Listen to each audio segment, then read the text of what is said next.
think we're live. It's not looking like it's... Doesn't look like anything on my phone right now, but... What about now?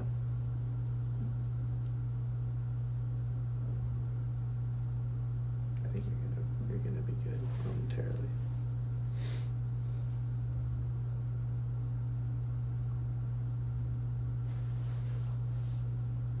Oh yeah. Okay, confirmation from Bob that we're live. Now my phone shows me holding my phone out to you. Yeah, to totally. see if it's live. Got a confirmative message, a positive audio message from Chris.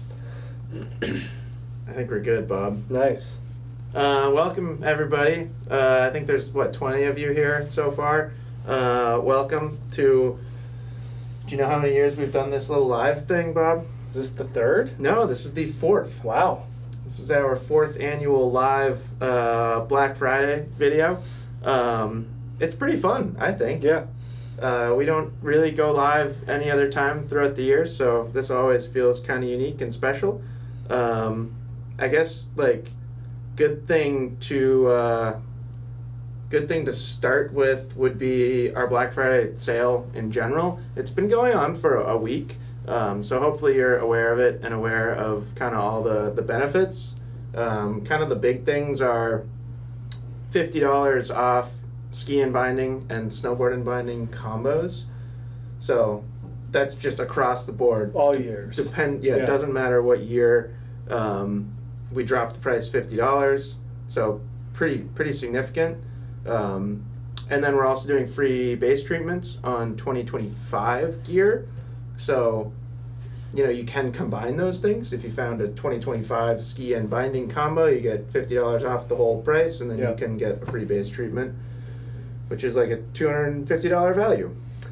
Yeah, and as you know, I've been helping out in shipping all week pretty much, and people are getting really good deals on these skis. Somebody doesn't like my flat brim. Oh. So it's fixed Jeff's straight brim. Nope, I will not let him do that. I'm more of the curved brim person. This is pretty curved for me too, if we want to get technical. Yeah. Style trends, they ebb and flow. Yeah. My dad was a flat brim guy. How, recently? No, probably when he was in his 30s. Yeah. Wore, hats had flat brims. Yeah. Anyways.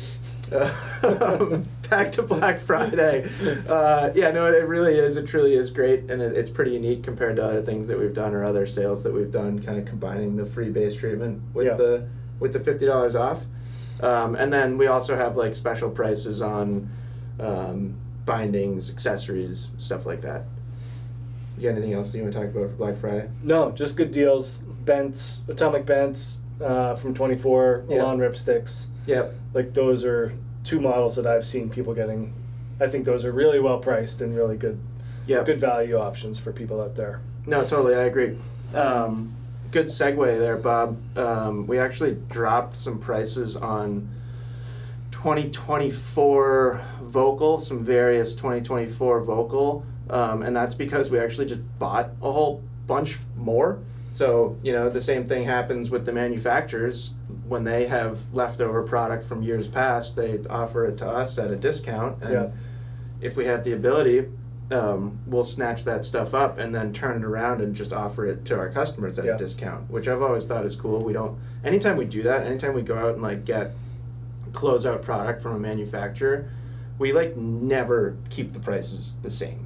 Right. There's always this well, now our average cost is this, so we can actually sell it to our customers for this. Yeah. So we pretty much get those savings straight to you guys. So if you're seeing prices dropped on 2024 Vocal, definitely not everything. It's handful of stuff here and there. So yeah, thanks for the segue, Bob. Yeah, no problem. Do you want to do some questions? There are a lot already.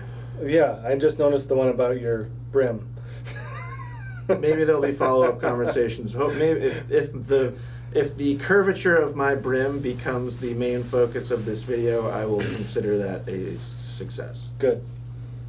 First question from John here. We'll just go in chronological order as the questions come in.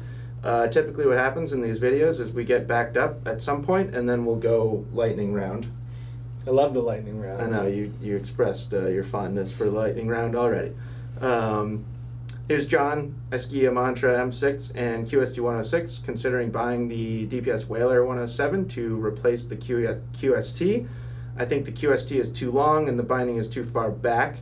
I guess there's some information there that we don't have, like height and weight and ski length, but my general response to that question would be, if out of your mid 100 ski, your goal is maneuverability and quickness and ease of use in challenging technical terrain, that would be a reasonable exchange. Yeah, and I would also say that if the lengths are the same, then the DPS will ski a little bit shorter because it is a little bit lighter and more agile. Yeah. Versus a QST, which is a little bit denser, and you do get the stability, but not that mobility of that carbon-powered Whaler. That's actually a really good point. You mentioned that you thought the QST is too long, and if you do decide to do that, don't feel like you have to downsize tremendously compared to the length of your QST. Yeah, then you're doubling that. Yeah, exactly. Then you're doubling up the change. Brad here wants to talk about kid skis. Bob, I always love deferring to you on these as the father of 3 kids. Lengths 120, 130, 140. What are ones that you like the most? I will add in my 2 cents before I give it to you for an answer. I always recommend twin tips to kids, especially young kids.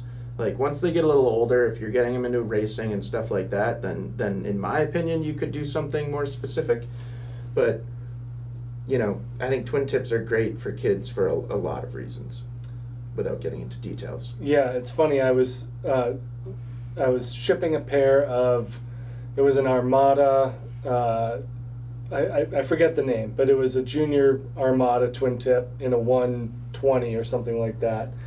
And, it had a nice durable top sheet, that really kind of rough textured top sheet. Yeah. Mostly capped, a little bit of sidewall underfoot. So those 2 ingredients work well for a kid, 10, 11, 12 years old, I would say, because they're kind of wailing on their equipment. Yeah, totally. But that's also a cheap method. So those are more foam core or more, synthetic cores. Yep. Then if you move into something that is more real ski specific, we don't deal with kid skis a lot, so my knowledge isn't 100%, but like a Black Crow's Junius or a junior Shiva or Rustler or something like that, that's a wood core ski. Sure. Those that you're going to pay for it more, they're more expensive, but they're going to behave much more like an adult ski. So it kind of depends if you're in that junior, like true junior foam core, synthetic core, or moving into a real ski with a wood core. And if you're willing to pay that extra money and your kid's a good aggressive skier, then I think that getting into that wood core makes a lot of sense. But I don't have a specific recommendation, unfortunately. I mean, it's tough to do specifics there, I think. My kids are still on foam core K2 twin tips. Yeah. Because they just kick around the woods. I mean, I think my general recommendation there is twin tips are great. Yeah. Let's see, moving on. We got Pat here. Thanks for all the amazing content. Thank you, Pat. He has a Montero AX, Mirrors Core, Ripstick 88, and Candide BC 111. What would be your choices to round out the quiver? He says round up. Does he mean wider than 111? Oh, great point. I was thinking round out the quiver, and my mind went to the gap between Ripstick 88 and Candide BC 111. Yep. You could slot all sorts of things in there. Sure. QST 98 or Unleash 98, something like that. It just gives you a ton of versatility or a ton of variety of what you can do with it. I mean, there's tons in that category, and you can totally take it and customize it to what you want. You could put a Blizzard Anomaly 102 in there, or even an Anomaly 94. and kind of fill a little bit of a gap, because those are going to be more powerful than at least Ripstick and BC. Well, BC 111 is kind of a bit of a different story, but you know, the other thing, like Playmaker 102 or 101. Yeah, no, I think 100. If you're going between Ripstick and the 111, then 100 is the place to be. Nice place to be, and yeah, beyond that, it's like hard to answer, because you could take it and kind of shift your whole collection in one way or the other. Or like, is that ski going to be more powerful than what you have, or is it going to be more playful? And then I think the more and more you think about it, you could just feel like you need tons of skis in there. But I think that's the way to go, is kind of focus on 100 underfoot, or like 98 to 102, and then kind of like gear the ski's performance to what you want to do. Yeah, and your point of Blizzard, you know, you had an Anomaly 102, but then you can also go to Rustler 10. Right, exactly. And then Solomon, QST 98, or Stance 102. Yep. You know, even within a brand, you have two options. Yeah. What do you think, or what ski do you recommend for 50-50 in Europe? I'm thinking about getting a QST 98 and a shift for everything around Europe. What do you think? I don't really have any reason to tell you not to do that, because that's a really well-rounded setup. Yeah. New backlands are great. You know, like that, the Backland 102 is a pretty impressive ski. That would shift things a little bit lighter. So that would kind of be the only thing that I would bring up, is just be aware that your shift, or your QST 98, is not going to be the lightest thing in the world. So you could kind of like, you could move things in one direction or the other, but that's a pretty darn well-rounded do-everything setup, QST 98 and shift. And if anybody watched Matt Stromecki's Quiver, he tours on a QST 98 and never feels like it's too heavy. So yeah, but he doesn't tour 50% on a QST 98. No, that's a great point. I feel like it at least proves that it's capable. Yeah, I always look at those percentages as I'm going uphill 50% of the time. Yeah. And if that's the case, I personally feel like the QST's on the heavy side. In which case, Backland. Yeah. Something like that would be really good. Bob, fix Jeff's hat. I think we already addressed that. I think you enjoy your hat. I can't decide. This is a brand new hat too. Thanks, GMA. I can't decide between the Montero AX and the AR. What are your recommendations? Well, Bob and I are going to great conversation. We're going to steer you in opposite direction. No, I have always preferred the AX. I think, not to speak for you, Bob, but you've always preferred the AR. When I ski those skis, I am skiing them through a carving lens, or like that's really all I care about, or at least that's like 95% of my priorities when I'm skiing in Montero. Yeah. And then for me, just the AX is a little bit quicker edge to edge, and I still find that I get enough width to handle variable snow conditions. Yeah. So AX to me, quicker edge to edge, just carves a little bit better. You can speak to the other direction if you want. Yeah, I mean, they're both awesome. I mean, it's just this new 2025 AX though was really impressive for me. So the new model I almost like more than last year's AR. Sure. The big difference is, I think, speed and longer turn capabilities of the AR is just a little bit more pronounced, and like you were saying, Jeff, just a little bit quicker edge to edge and a shorter radius in the AX. But I was extraordinarily impressed with the new AX, and we even skied it on a pretty soft day this year. Yep. And at 80 underfoot, it holds up its end of the bargain in softer snow. So I think that the new AX is a tough ski to beat.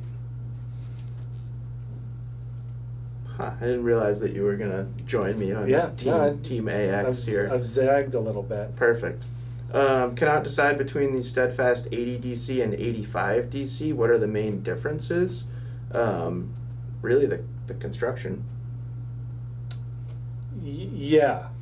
So the 85 has the sheet of metal. Right. And the 80 does not. 80 was updated for this year with the dual core, but yeah. there's no metal in there.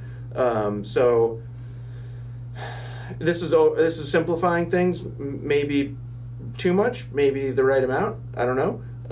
But in my opinion, there's $100 difference between those skis, and spending $100 and getting a sheet of metal generally I think is worth it. I think that Steadfast 85 TC has a lot of value, and I've always felt that way. The exception to that would be if you are a progressing skier that doesn't ski fast and then is metal a benefit at all. There are skiers out there that the answer in theory is no. Yeah. But I would say for the majority, especially if you're at all an experienced skier, I think the $100 more for a Steadfast 85 DC is the way to go. That's the way that I would go. Yeah, and I feel like that 85 is a pretty special ski in that realm. Totally. And even at that budget. $799 GN binding. Yeah. Yeah, and really good performance. This is a good question. Just bought the Atomic S9 but need some ski poles. Do you have any recommendations? Greetings from Belgium. I don't know. Not really. Poles are a fairly personal thing. I have always really liked Scott poles. I like their grips. I think they have some of the best grips. Yeah. I have those one-way poles that I love, but yeah, I mean, I would get a nice pair of poles. It's oversimplifying things, but that to me is the big thing. If you go and spend $50 on your poles, sure they'll work, but the grips will be hard plastic. Yeah. And they'll be heavy. And if you go and spend $100 or around that or more on your poles, you'll probably get a nicer soft rubber grip and a lighter shaft. And those are going to be the benefits to poles. Beyond that, I don't have any strong opinions. Me neither. I mean, there's always people that prefer a carbon, a skinnier carbon shaft pole for a little bit more precision. Yeah. But, that's kind of that you're spending more money and getting that upgrade. It doesn't matter all that much, I don't think, as long as you're in a decent quality to kind of match the quality of your ski. That's kind of exactly what I mean. Don't hurt your skiing experience by cheaping out on poles. Right. That just feels like you go through all this work, get great skis and boots, and then if you just have cheap poles, it can actually can change your perception of your experience. Yeah, I agree. This is a good one. In your opinion, women's Vocal Yumi 80 versus Head Absolute Joy, have both in my cart for my wife. Thoughts, Bob? I have thoughts. I'll let you go first. Absolute Joy, it's a very crisp turning ski and very light and very energetic. It is somewhat limited to on-trail and groomer performance. Yeah. But in that realm, it is extraordinarily fun and capable, whereas the Yumi 80 just kind of opens up more adventure and more exploration, while still being very light and very easy to turn. So I think you're getting more versatility with the Yumi. Yeah. And but if you're only on trail, exactly, then there's no reason to not get the Head. That's exactly what I was thinking. And it's hard to know, but when you guys go out skiing, is she spending 100% of her time on groomed slopes? Are they moderately pitched groomed slopes at that? If the answer is yes to both of those things, I would stick with the Absolute. If it's no at all, then I would probably go Yumi. Yeah. Yumi's more, it's just easier in the bumps, easier in the trees, but if you're not doing that, then you don't need it. Yeah, exactly. Travelin' Hucksters, great username. Hey boys, I want to thank you guys for all the great content. My wife thinks I'm nuts watching hours of content, but I've learned so much. Bought Stokely ARs, Nordica Unlimited, and Bent 110.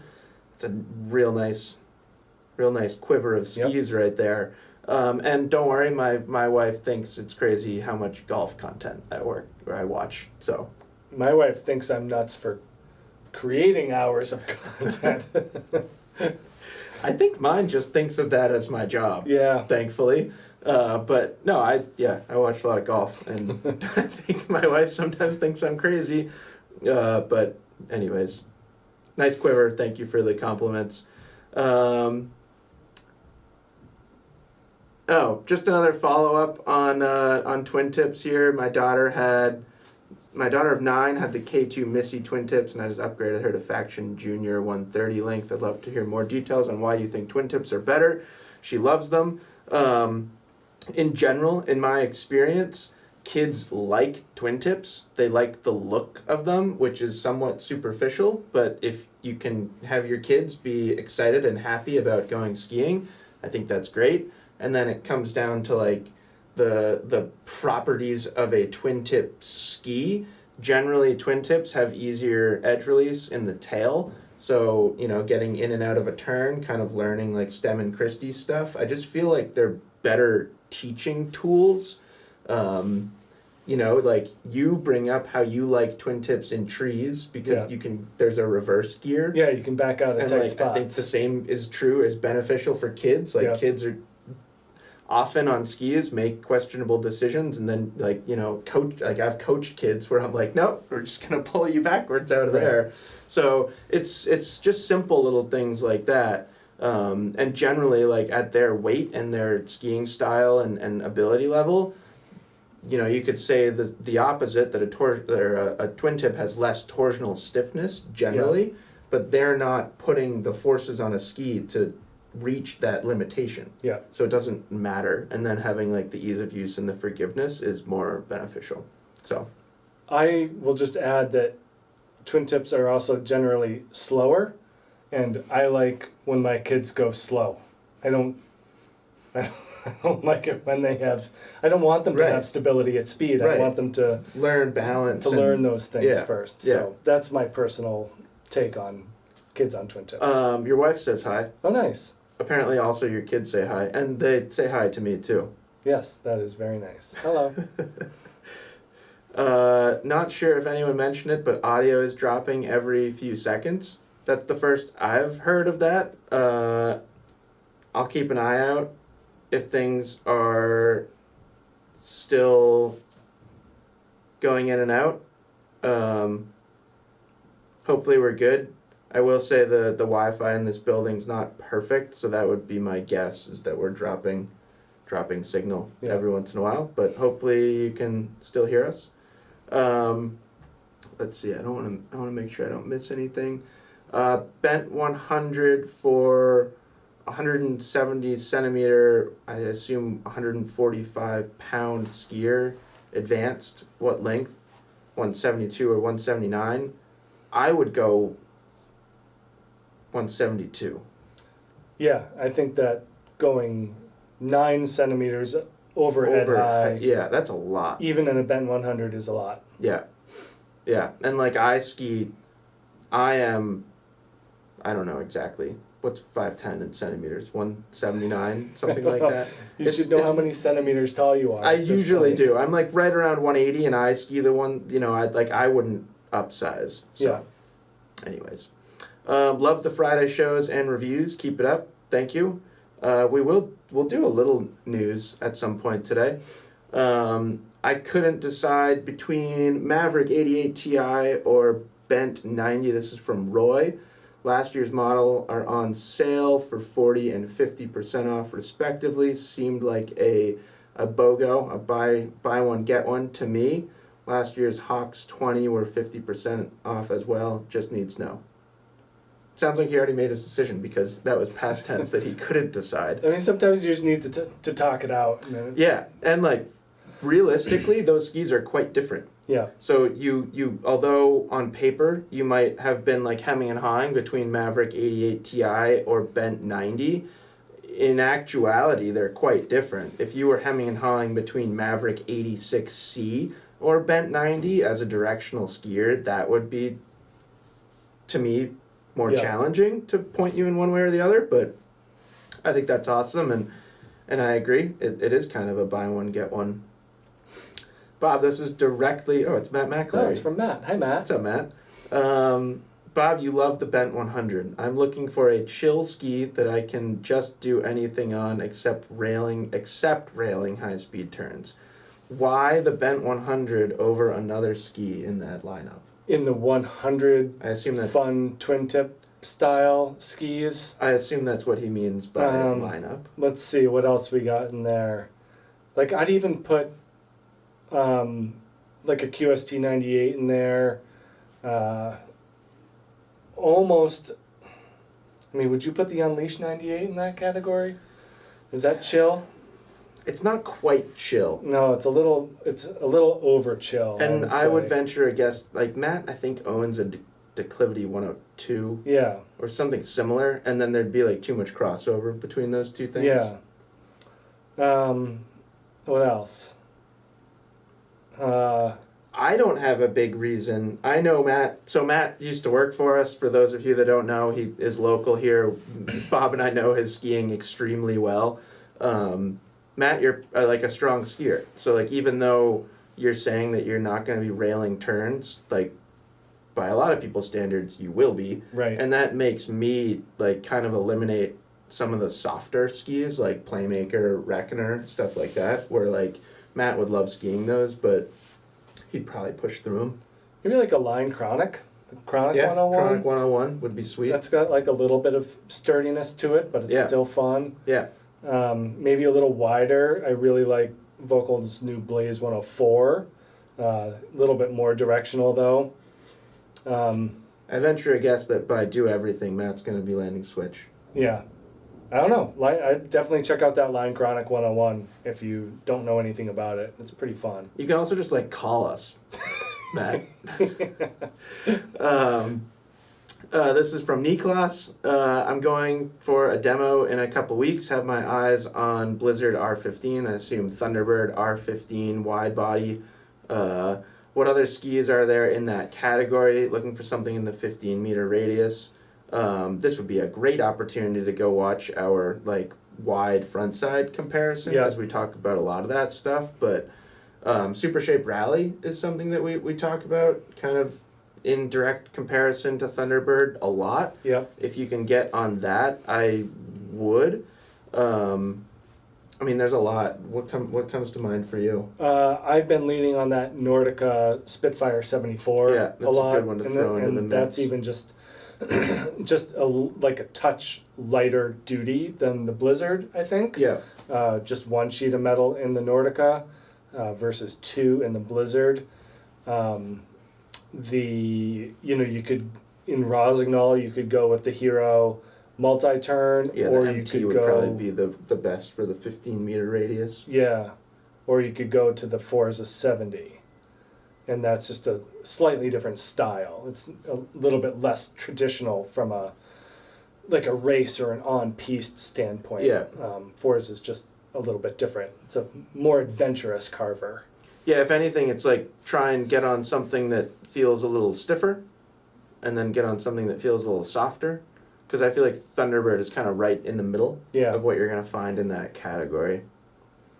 This is a follow-up. Thank you for the AX recommendation. If you could, here's a follow-up question. If you could only own one pair of boots for the next 3 years, what pair would it be? Boy, for me, it would, I assume I can, this is out of boots that exist right now, because I have to make this decision right now. For the next 3 years. It's live. I don't know. I might flip a coin between Shadow 130 and Speed Machine 130. And I know people might be rolling their eyes because those are different widths technically, but we talked about it, or at least I talked about it in my quiver, that Shadow is a very generous low volume and works really well for me. So I love the Lang Shadow. I also love the Speed Machine. And I value the power transfer of both those boots over having touring capabilities, as controversial as that might be. But that would be my answer.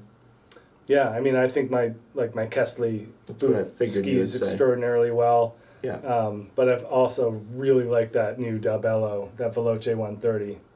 Works really well for me. Yeah. I struggle with the QST 106. This is John, the first comment, and hopeful that the DPS Whaler 107. He struggles with the QST 106 and the powder. That would, yeah. I mean, that's like you're kind of nailing it. Like, it's going to float better in powder, and it's going to be easier to turn, and it's going to be more maneuverable. So, yes, it sounds like you kind of confirmed what we were wondering. Look 2.0 or Marker Griffin 13. I'd say if you're what color is that 107? I don't remember. That's not the. No, I mean, my mind didn't go to color at all. Oh. I was going to say, if you're already spending the amount of money to get a DPS, why stop there? Right. I would go pivot 2.0 in a heartbeat and just kind of maximize the feel of the ski. Right. Yeah, no, I agree, and I think with stuff like that and softer snow, having that shorter mount zone actually is a nice performance benefit, just more suspension for a ski like that Whaler, which just feels like it has more of that carbon pep in it than the Solomon. Nikolai is asking if we can recommend a very low volume ski boot with a very low instep. I've been struggling with shin bang and need something with a walk mode that's more downhill focused for big cliffs and tricks. My immediate recommendation is Atomic Hawks Ultra XTD 130. My immediate thought was that K2 Mindbender 130, the low volume. Yeah. I feel like that thing is pretty tight. I don't think it's as tight. Okay. Yeah.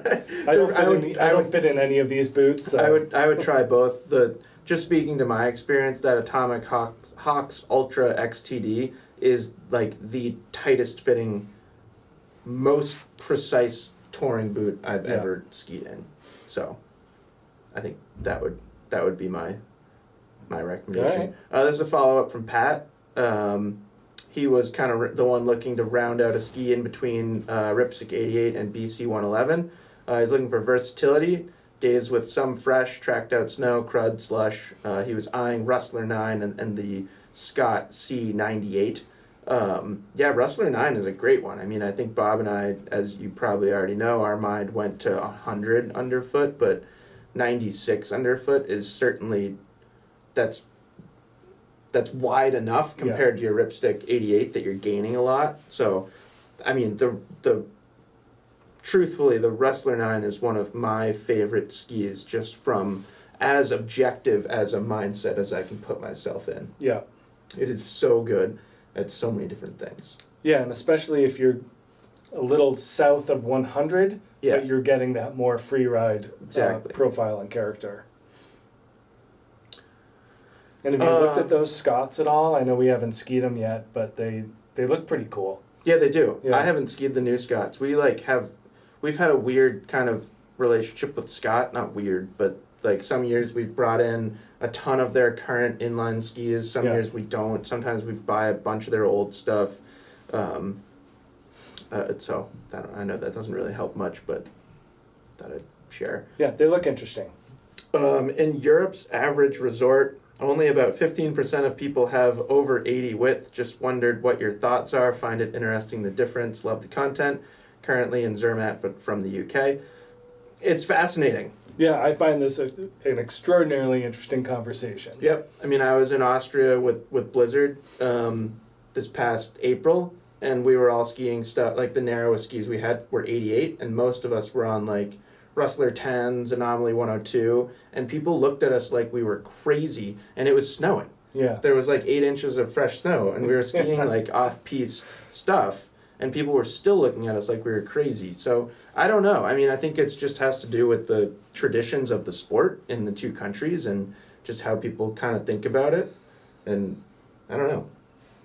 I think the word sport that you used is really key here, because it does seem to be much more in the culture of Europe. And I've never been to Europe and never skied there, so I am far from the person to talk about this. You're not a primary source of information. No, but it seems like and based on European success in the sport of ski racing, Yeah. that filters down into the recreational, just the sales and the marketing involved. Yeah. Whereas here in America, it's all about freedom and creativity and expression, and you need wider, surfier skis to be able to handle even the most modest amounts of snow. Yeah. So, just seems like the American, and I don't know about North American, but probably North American mentality is just bigger, wider is better, and we see that in cars and trucks and everything. So yeah. Well, I think like Europeans definitely have more focus on the technique. Yeah. You see a lot more like demo. What's the word I'm looking for? Like the stuff I like. Yeah. The demonstration skiing where you're like performing a bunch of different. Yeah. Like you see way more of that in Europe than you do in the United States. So yeah, it's very interesting. Adam here, should I get the new Elan Ripstick 102s? Mammoth is my home mountain and looking for a new one ski quiver.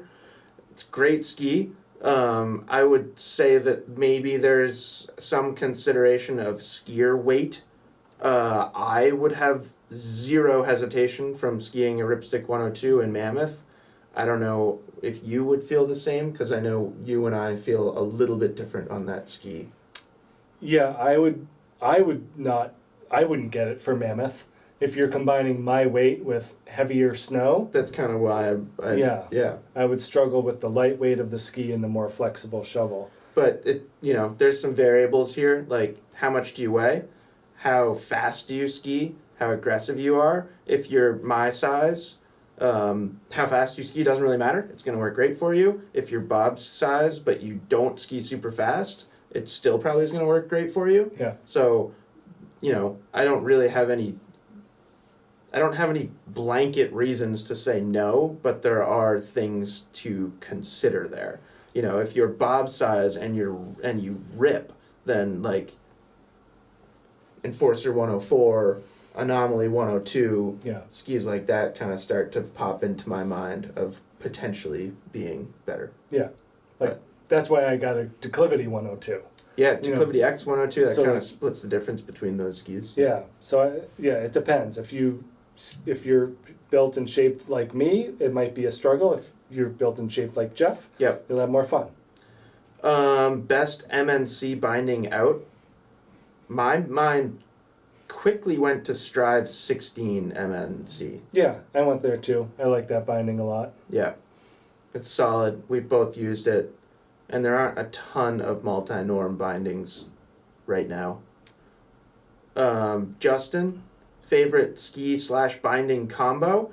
You used the word favorite, so I'm going to take this and run with it. My Mirror's Core with the orange FKS on 18 on it is my favorite ski and binding combo, because I've never seen another person with it. It is incredibly fun to ski, and it is one of the coolest visual things I've ever seen on snow, in my opinion. Yeah. Bob, you got your favorite? I don't know.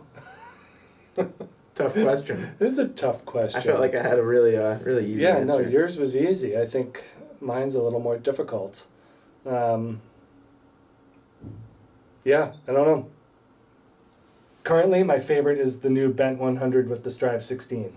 Okay, answer. I like it. Levi, I just bought the Blizzard Anomaly 88. Which binding would be better, the Tyrolia Attack Light 11 Grip Walk or Marker Griffin 13? My DIN is 6 and I ski 50/50 on piece powder. What's the price of an Attack 11? I don't know. That factors into my answer a little bit. I think, I would just jump ahead and say that the heavier duty nature of the Anomaly calls for the heavier duty nature of the Griffin. Yeah, there's not, the price difference isn't enough for me to even really think about value. Yeah. Just get the Griffin. It's a simple answer, but it's the right answer. It's way more durable, and it'll last you longer. Yeah. And even though your DIN isn't super high, it's just nice having a durable, trustworthy binding. So I think that's worth it. On behalf of skiers from around the globe, we want to take a moment to say thank you for sharing your expertise, consistent, unbiased reviews, and passion. You're welcome. That Happy means to a be lot. here. Yeah, I mean, that's like truly what we set up to do. I've Yeah. been here for 10 years, or this will be my 10th season with Ski Essentials, and like just speaking 100% authentically and honestly, when I took this job, that was my goal, is being unbiased and just sharing experiences and thoughts rather than making salesy content. Yeah, and I mean, I think it's harder to do that than to be more salesy. I think that's almost easier. It's way easier. Yeah. Yeah. So I really appreciate that comment. JP6M, I have an Unleash 98 and Kendo 88. Can you recommend a playful mid-100 freeride ski to add to the quiver for Vermont skiing? Thinking 1 sheet of metal and a lot of rocker. That's a really good question. I've got a ski in mind. Hold on, I got to read this again. You can go ahead. So I'm guessing that you don't need a twin tip for this ski. And if I'm wrong, then we can reassess. But that new Maverick 105 CTI is awesome. And I had a lot of fun skiing it here, and it like here in Vermont, and it basically checks all the boxes of what you're looking for. It's also pretty hard for me not to think of like a Solomon QST 106. Yeah. Doesn't have the metal. I know, but it kind of skis like it does. Does. You know, it's got, yeah. Yeah. I was thinking, again, to that Blaze 104, a little bit lighter. Has metal underfoot, but it's structural enough. Yeah. Maverick 105 CTI, like, really came right to the front of my brain. Yeah, that's a good one. When I read that question. Let us know. If you feel like if we're wrong and you specifically want a twin tip, just leave another comment and we can reassess when we get there. Like, there's no metal in it, but the new ARV 106 is awesome. Yeah. And like, I loved skiing that here in Stowe too, and skied it on some deeper days and skied in the trees, and it was awesome. Yeah. But like, there's no metal. So, and that's going to be the issue when you get, if you want a twin tip, is it's going to be tough to find one in that width range with metal. Anyways, is there a big difference between the Rossignol Sender 94 Ti and the 104 Ti? Current skis are Blizzard Brahma 88, Focal Speed Tiger, Fisher RC4 CT 180, Eastern Skier. There is not a big difference from construction. I actually don't remember what the difference is in construction, but there's not a significant difference in construction. I don't think there's any. The difference in construction is when you went from 104 to 106. Yeah. That was a big jump. So really the difference is just the width. So, you know, this is kind of, again, like simplifying things a little bit, but 94 is going to be quicker edge to edge, better on trail. 104 is going to float more, have more like overall stability and just feel better in softer or more variable snow conditions. So that's, again, it's oversimplifying things a little bit, but really the difference between those two skis is just 10 millimeters of width. Yeah, they're also very similarly profiled Exactly. and rockered. Exactly. And tapered. Taper, shape, overall, everything. Yeah. Hi, Bob and Jeff. What are your thoughts on heated socks for kids, say for a 10-year-old girl? Greetings from Connecticut. This is my friend Jeanette. Hi, Jeanette. How are you? Oh, fun. Yeah, if the lenses come in a small enough size, those have been pretty tried and true over the years. I'm so glad you're answering this question, because I was just going to be like, no, you don't need heated socks. Yeah, I mean, I think for kids, it works better than a hot No, tonic. you're right. You know, I think it does make sense. Yeah, I think it depends on sizing, but the lenses have been kind of a really consistent performer over the years. Yeah. That's okay. I mean, I have a pair of lens-sheeted socks, and I love them. Yeah, that's kind of what we all have. I think part of my reaction was like the selfish, like, I only got heated socks when I was 36 years old. Yeah. But no, I think like, yeah, if you can make their time on snow better, and they really like the activity because of that, then I think there's something to be said about that. Yeah, and I do think that there's more to like about the socks than there used to be. Yeah. Chris Power just got a pair of skis delivered from Ski Essentials today for his daughter. Awesome. Awesome. Maybe consider getting her some heated socks too. Yeah. Now let's see. We got a question from Glenn here. Kesley ZX100 or Declivity 102. He is 6'5", 205 pounds. He's a ski instructor looking for a 100 millimeter ski for powder days, but can handle some carving and ripping. I would probably say Declivity, just at your size and with mention of carving and ripping. I think that you may find some limitations of the ZX100. Undoubtedly a good teaching ski.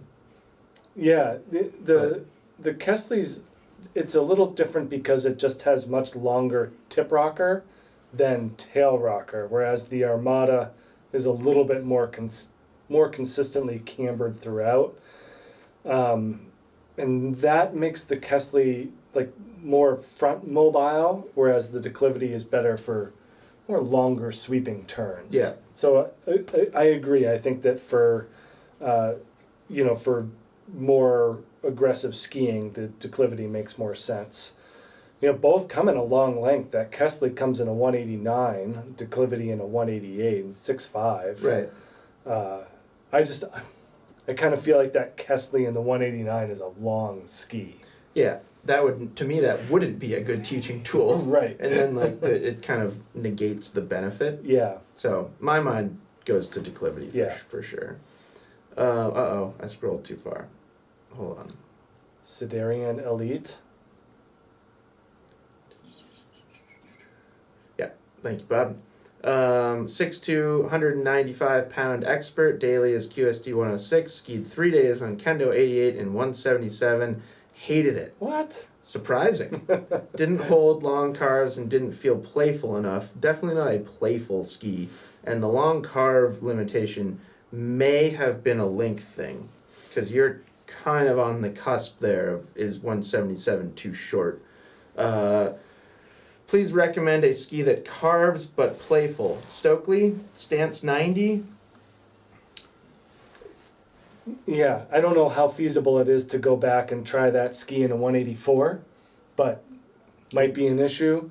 But it's not playful. No, but it's a playful carver in that it makes many different shape turns. I think the general perception of playful does not apply to Kendo 88. No. So I think Stance 90 should be in there.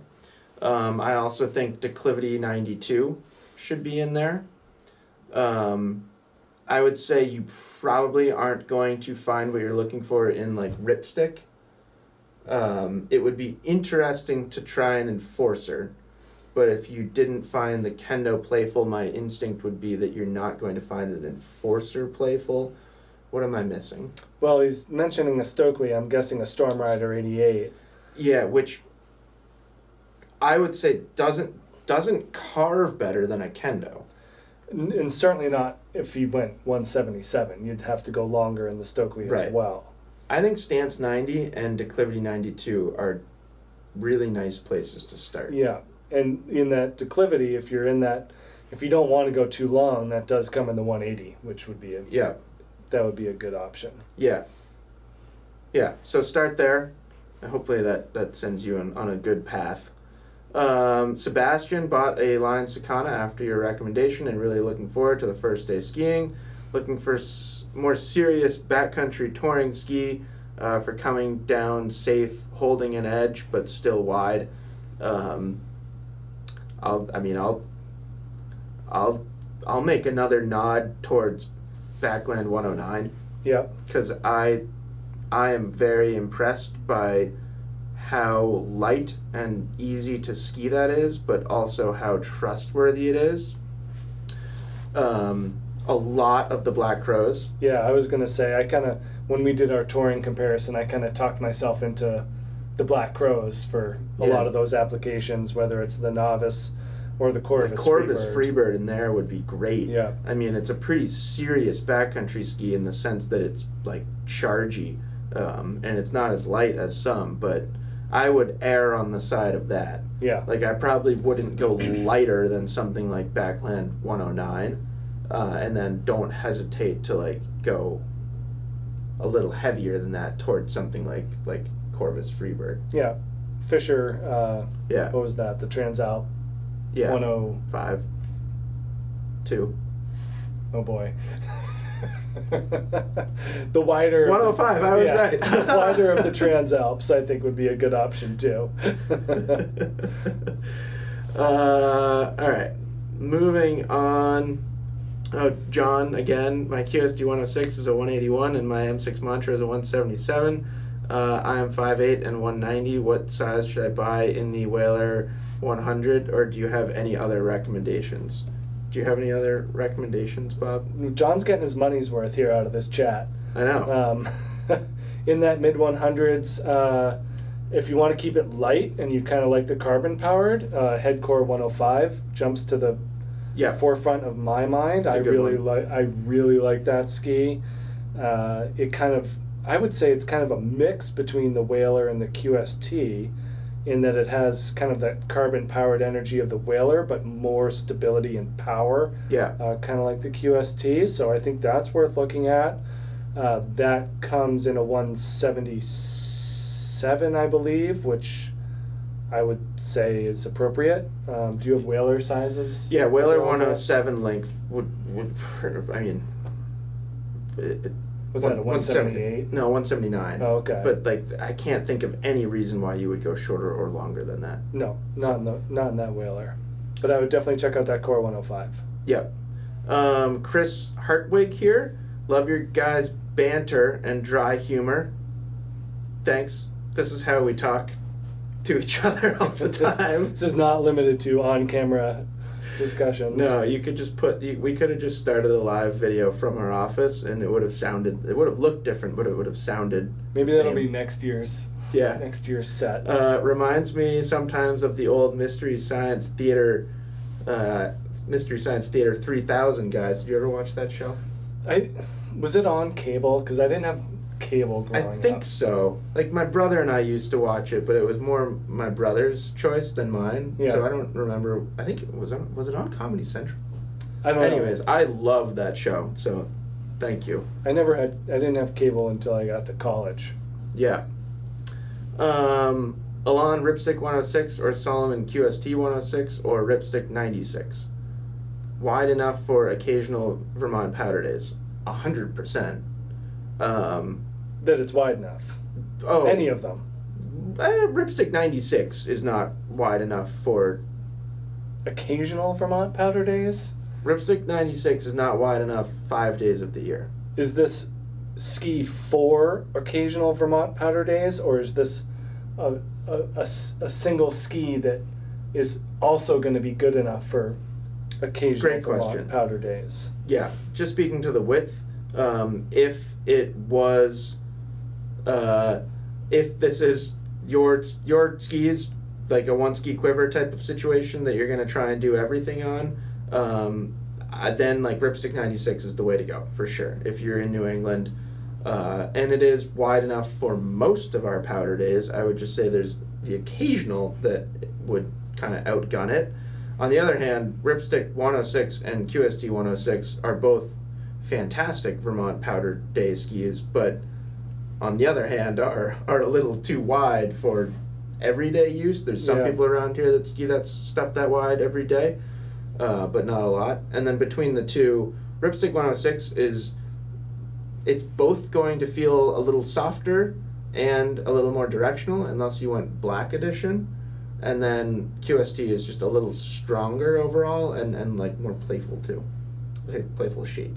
Yeah, and I would just, take a second to put in a plug for the good pricing we have on those Ripstick 106 and 96s right now. Yeah. That if budget is a concern, then that's a good point. Then we got those things. We got those skis in stock. Enforcer 99 or Unleashed 98 for a lighter male at Mad River Glen. Justin, regardless of which one you choose, I hope that you're a pretty good skier. And considering you ski Mad River Glen, I would guess that the answer is yes. But, like, neither would be my answer.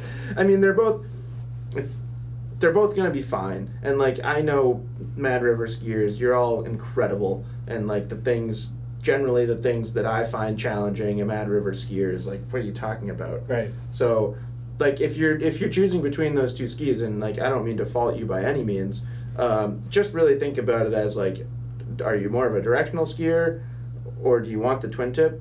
And then also, or in addition to that, do you need, like, how much metal do you need? Like, do you need 2 full sheets of metal in an Enforcer 99? Or is Unleashed 98 going to be stable enough, in which case you'll get a little bit more quickness and versatility out of it, in my opinion?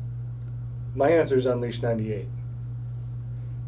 Yeah, I think 9 out of 10 situations, Unleashed 98 is going to be better. But you could go lighter, too. I love both of those skis. Yeah, the Enforcer 99 is just such a good groomer ski. Yeah. And yeah, Mad River Glen is not... They're few and far between groomer mountain. groomers. It's a much better mogul in Tree Mountain. Yeah. Daily driver recommendation for a fairly aggressive female Vermont skier. My current skis are 96 to 110. Perhaps they have 2 different skis, that one's 96 and one's 110, and maybe too soft. Looking for something narrower and better on ice, but still fun in the trees. Lots of good options. Yeah, I think that aggressive female skiers get the pick of everything. Right, because like you can go to men's skis. Yeah. So if you're looking for, you can get an Anomaly 88, or you can get Black Pearl 88, or 94. Or 94. Like, I think, and this skier, I think, could consider that, like, low 90s range, as long as the skis have some bite to them. Yeah. Yeah, like Black Pearl 94. It's also, like, I know it's kind of within the width range that we're already talking about replacing, but, like, Shiva 9. Yep. Like, that's a fantastic Vermont ski for an aggressive skier. Like Black Pearl 94, Ripstick 94 Black Edition, I think would be sweet. Narrower and better on ice, but still fun in the trees. Santa Ana. This is the biggest category you could possibly have to choose from. Yeah, but I think that's the range to be looking in, is those, like, low 90s with a, like, freeride inspired shape. Yeah. With not necessarily metal, but something in their construction to bolster torsional stiffness. So that's why my mind goes to Black Pearl, Santa Ana, Ripstick 94 Black Edition. Yeah. Stuff like that. Like a Black Rose Serpo is even on, like, totally within a shorter length than a Black Rose Serpo. Yeah. Hopefully that helps. There is a lot in that category. Where do you recommend I mount my Maverick 95 Ti? Your review stated there was a lot of tail behind you at the standard marking. I don't remember feeling that. I felt that. Oh. I felt that if I were to move... Glad it came from one of us. It came from me. If I were to move a mount point away from a line on any ski, I felt like the Maverick Ti would be one of them, but I still wouldn't do it. Yeah. I still think that it's right where it should be. Yeah, on directional skis, I am squarely a mount on recommended line advocate. Yeah. And I'm starting to be that way with twin tips as well. It's just because it's a stiff tail that it feels like a lot, but I don't like moving it back. You're gonna mount taper and rocker back there. It'll be fine. Yeah, it's just I don't think moving it is gonna help the situation. In your experience with BOA-equipped boots, did you say they are harder to get on off because the shell does not open as easily? Yes. Yeah, for me specifically, I have a high instep and a stiff ankle. Yeah. So like I really need to get Yeah. the front of my boot open to be easier. But I also know that people have had opposite experiences. But Yeah. for me, I will say I have not found it easier to get a BOA enabled boot on and off. Well, and it's interesting because like I haven't seen a ton of this yet, but it is something that the industry is aware of, or like manufacturers are aware of, and there are starting to be some efforts to mitigate that. Yeah. So, I just saw a boot the other day with a BOA with a partial solution to this issue that I cannot say anything else about. Let's see. Where are we? What personally makes you prefer to ski wider skis instead of more race style, except on massive powder days? I can go first. Sure. I generally care more about creativity and like kind of uniqueness to my skiing than I do about torsional stiffness and quickness edge to edge. I find that on a slightly wider ski, they're easier to break free from a turn. They're easier to like butter. I ski in the park a lot still. I like being on a slightly wider platform in the park. And I like carving on wider skis too. There is a limit to their edge grip and torsional stiffness, but it's like I'm not super heavy, and I like being able to like get a really high edge angle on a wide ski and kind of make like those trenchy turns. So generally, like the only times that I want to be on a narrower ski is if I'm only carving on a groomer. Yeah. Which doesn't happen like that often. Race days, really. Yeah, I am with you on the platform, and I will add that it's just, I guess I'm a lazy carver, and I don't have a technical background to take full advantage of a 68 millimeter underfoot on piste ski. Yeah. Like that to me is a very specific tool for a very specific style, and I don't do that style well, nor do I enjoy it all that much. So Yeah. for me, it's much more enjoyable to carve a turn on a Mantra 88. Like that's my sweet spot for my ability and what I like to do in carving turns. Yeah. I mean, race width skis are extremely one-dimensional.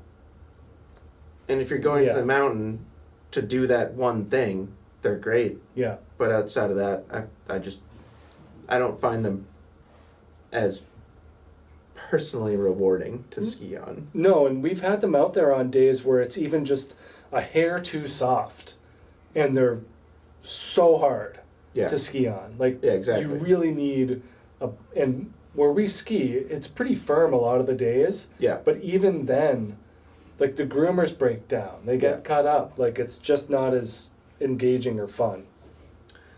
Moving on here, Jim Kelly, 5'9", 165, 70 years old, Midwest skier. He needs powder skis, bent 110 or Sender 110. Both phenomenal. I would say the big difference between those two skis is Sender 110 is a little stiffer. You're going to get a little bit more just overall stability out of it. I would say bent 110 is a little easier to ski. So that would kind of be how I would make that decision is how much experience in powder do you have? Yeah. If you're pretty new to skiing powder, I would say bent 110, hands down. And then like if you're a lifelong powder skier and you ski a little faster and you have a lot of confidence out there, then I think Sender 110 has some merits because it is definitely more supportive. Yeah, and if this is powder specific, it would be hard to say that. I mean, if you're incorporating any other type of conditions, then Sender 110 is a more comprehensive ski. Yeah. Overall. Yeah, exactly. Carter Fan 80, like to hear your thoughts on the Technica Mach 1 130 relative to other 130 flexes. Is it stiffer than others, considered more blocky or more progressive? I guess it like maybe errs to the slightly stiffer side of the spectrum, but it's not the stiffest flexing 130 boot in the world, I would say. It's kind of like it's relative to like speed or not Pro Machine 130 to me, which is on the stiffer side but not crazy stiff. I would say they are more blocky in their flex, not progressive, but I would basically say that about most boots that compare to that too. 4-buckle 130 flex boots. Yeah, I'd say the only different ones would be like your Shadow, our Shadow. Yeah. Or other, like a Cabrio 130 is going to be different than a Mach. I wouldn't buy a Mach 1 130 and expect a progressive flex. No, nor would I expect it to be vastly different than other 4-buckle 130 traditional boots, like the Correct. RS 130. Depending on volume, could be Speed Machine or Pro Machine. Pro Machine is like different plastic, so it does flex a little stiffer. Yeah. The rebound energy is greater. Yeah. So that's why, I think RS 130, Mach 1, Pro Machine, which are all, to me, they all are slightly stiffer than your average 130 flex boot. Yeah. And that's kind of where I would place the Mach 1. Better bump ski for the East Coast. This is still Carter Fan, Bent 90 or Stance 84. They're both great. I would give it to Bent 90. It's an easier. Some of that's personal preference. It's an easier bump ski. You're getting more support out of the stance. So if you are pressuring the backside of the mogul, right, and you want to feel some support, then the stance will do that. But the bent is just silky smooth. Yeah. Exactly. You don't have to fight the camber or the flex of the stance. And if you make a mistake, it's way easier to recover. Yeah. On bent. Is there a huge difference between the Blizzard Thunderbird R15 and the Blizzard Firebird HRC? There is now. There is now. Yeah. So the HRC now is much narrower. It's what, 68? 68 or 6. Yeah, 68. 68. So. I know what you're asking, because the previous Firebird HRC shared the same footprint as Thunderbird. Yep. And in those skis, I would say no. There was a difference, and you could feel it, but there wasn't a huge difference, and he did use the word huge.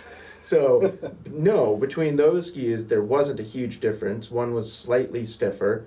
Now, yes, there is a considerable difference, because they're not far apart in width, but they're far enough apart that those feel like two very different things. Well, now there's more closeness between the HRC and the WRC. Yeah.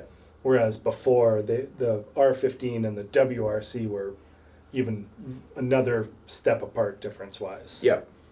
Will Michaela Schifrin win her 100th at Killington this weekend? I'd put money on it. Are you gonna? Can you? Does FanDuel take ski racing bets? I have no idea. I'm not going to. This is not a betting recommendation. Please do not. Please do not take my statement as betting advice. Yeah, you're like a ski book, ski lines maker. No, I am not. But I expect you have to think odds are in her favor at this point. Does she have 2 opportunities to win the 100th? Yes. Yeah, she's won it before. Giant Slalom tomorrow, 10 a.m. Run 1. Get ready. My TV will be on. Looking for my first powder ski. Advanced expert, 6 foot, 210-pound skier, East Coast. Owns a Kendo 88 and 184. Alon Ripstick 96 for touring. Black Crow's Justice 183. There's a ton. It's a great set of skis. Yeah. There's a ton that could be really, really good for you. Yeah, I mean, a lot of them we've talked about already. Right, the Sender 110 just jumps to mind. It quickly came into my mind, just thinking of his height and weight. Yep. and current skis. You know, it's not like it fits in with the demand aspect of the current quiver. Yep. Yeah, totally. I mean, you could also, like, nothing wrong with QST 106 in that application. You could even go QST blank. Yeah, and it kind of depends because there's a whole nother level of more playful powder skis. Armada ARV 112, Dynast RM Free 112 that are not metallic. They're more twin tip oriented, more playful. Or if you want to kind of keep it like slightly more rugged, like the rest of the skis on the list, then the Sender. Sender 110, Rustler 11. Yep. QST blank. I think those are all very reasonable. Really good skis to consider. Yeah. I'm 6 feet tall, 230 pounds, intermediate skier. I'm lost which ski width to buy as I ski in Lebanon and spend most of my time on piste, but looking forward to explore off trail which ski width range to look at. My advice, given your size, would be 90 to mid 90. And some people might think I'm crazy because you could go narrower, but given your size and your goals to ski off-piste, that's where I would start. I was going to go one narrower and say 85 to 90. Yeah, and I can understand why you would say that, which is why I brought that up. So, 90. Right around 90 is kind of a nice sweet spot to be. You know, like declivity 92 that we talked about already. Like, at your size, you're going to be able to ski something with like a stronger build and not have it be a hindrance to progression. Like, it's just, you're going to push through skis more than a lighter skier. So like stance 90 that we were talking about before would be a good one. Declivity 92 would be a good one. I think that's going to kind of be the sweet spot. And you can go a little wider. Don't be afraid of going up to 95. Don't be afraid of 88 either. But I think that's the sweet spot. 88 to 95. Yeah. All right, moving on. You want to do a couple more, and then we'll take like a little break for news. Sure. We'll do some ski industry news, and then we'll do a lightning round. Okay. To finish things out. Technica Mach 1 130 LV versus Atomic Ultra 130 RS versus Solomon Alpha 130. God, these are very specific questions. Thoughts on the flex pattern and fit of all three of these boots? By the way, you guys are the benchmark of ski equipment reviews /info. Until this question. Until this one. This is That's so hard to answer. This is really difficult. Yeah. It's almost impossible to answer that question. The flex pattern is not... So... Next question. I think the Alpha might be the stiffest. The plastic's really thick in the Alpha. You know what I mean? Yeah, but they do a good job keeping it light. Like, I know.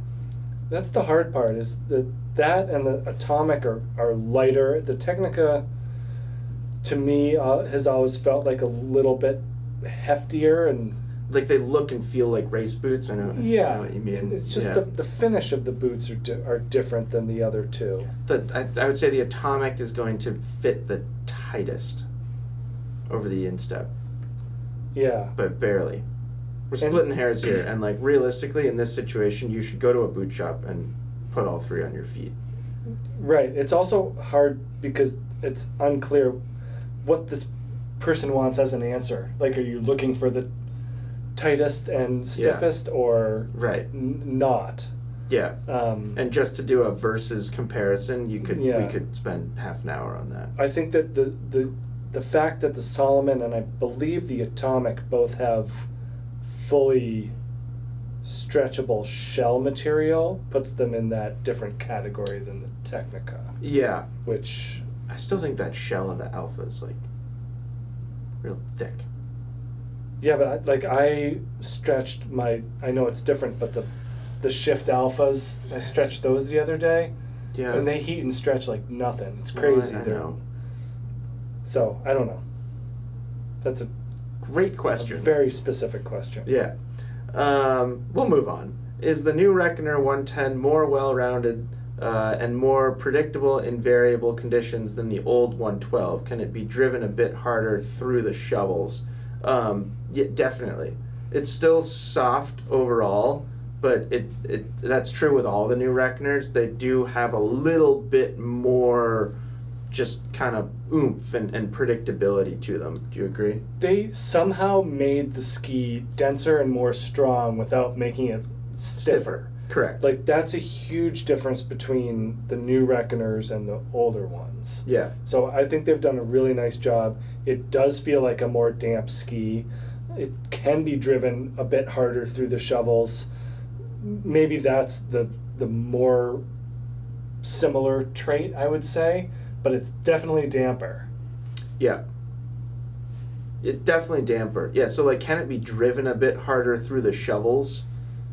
That's the hang up to that question. I would say the answer is yes, but not because it's stiffer. It's because it's like more like, it's smoother and kind of just like more confidence inspiring. Yeah, and no Reckoner wants to be driven harder through the shovels. No, it's kind of not the point.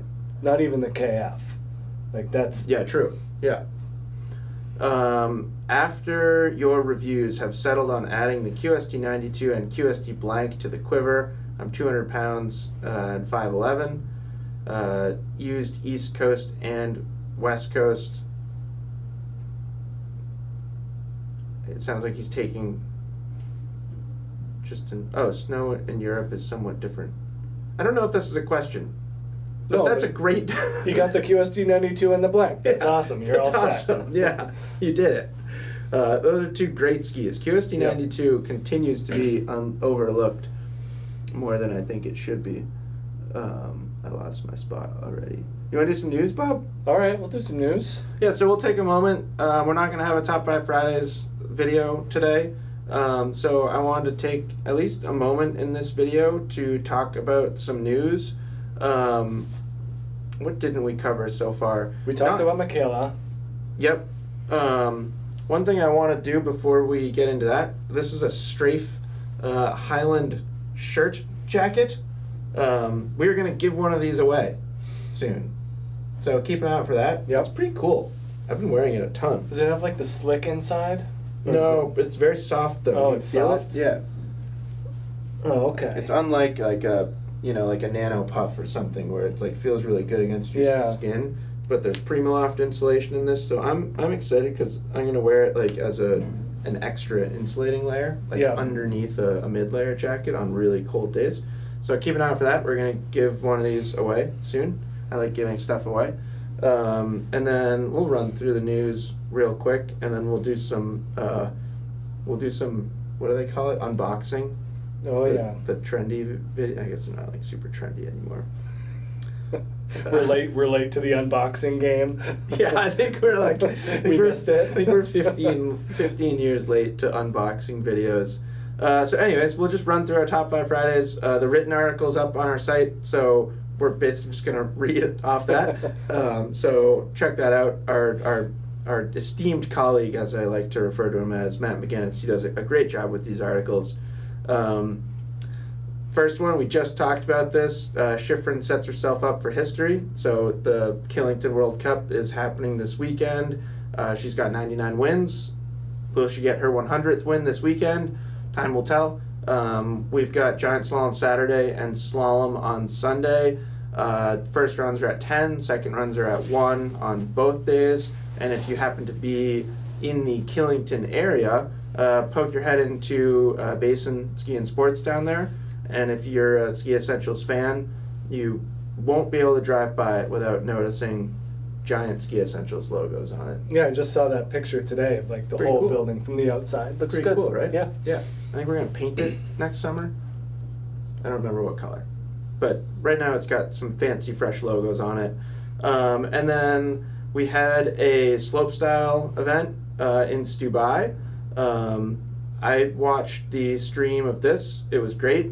It was a little confusing at times, but I was just happy to like see the whole event.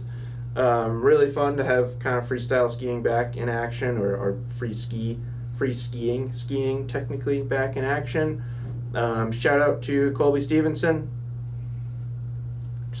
The man can't be stopped. No, he's good little park skier, huh? He's a good skier. Yeah. Across the board, which we'll see as we keep going through the news here. Third topic of the week, we're going to have Freeride World Championships. So this is going to be like a standalone event, kind of like FIS World Championships are on the ski racing side. So they'll do it every other year, and I think that'll be exciting. Like, I like it. It happens in the downhill mountain biking world too. You have World Cup all season long, but then you have like separate World Championships. So you can have a terrible World Cup season and then still be world champion. Cool. Yeah, no, I think it's cool, and I think this progression with free ski or freeride skiing is largely driven by it being under the FIS umbrella, and as well as its inclusion in the upcoming Olympics. Yeah. Washington, this is topic 4. Washington's Bryce James might have the best retro ski collection in America. I didn't really dig into this. The picture of the skis is basically my formative ski years. Like, I could easily have this if I kept my stuff, which is why I'll never get rid of anything again. So he had an injury. This is kind of the interesting part of this story. Yeah. He had an injury, and he felt that every time he bought one of these skis, his nervous system got a little boost. Like the healing power of skis. The healing power of retro skis.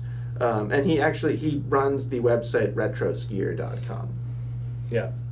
So it's an excellent looking collection. Yeah.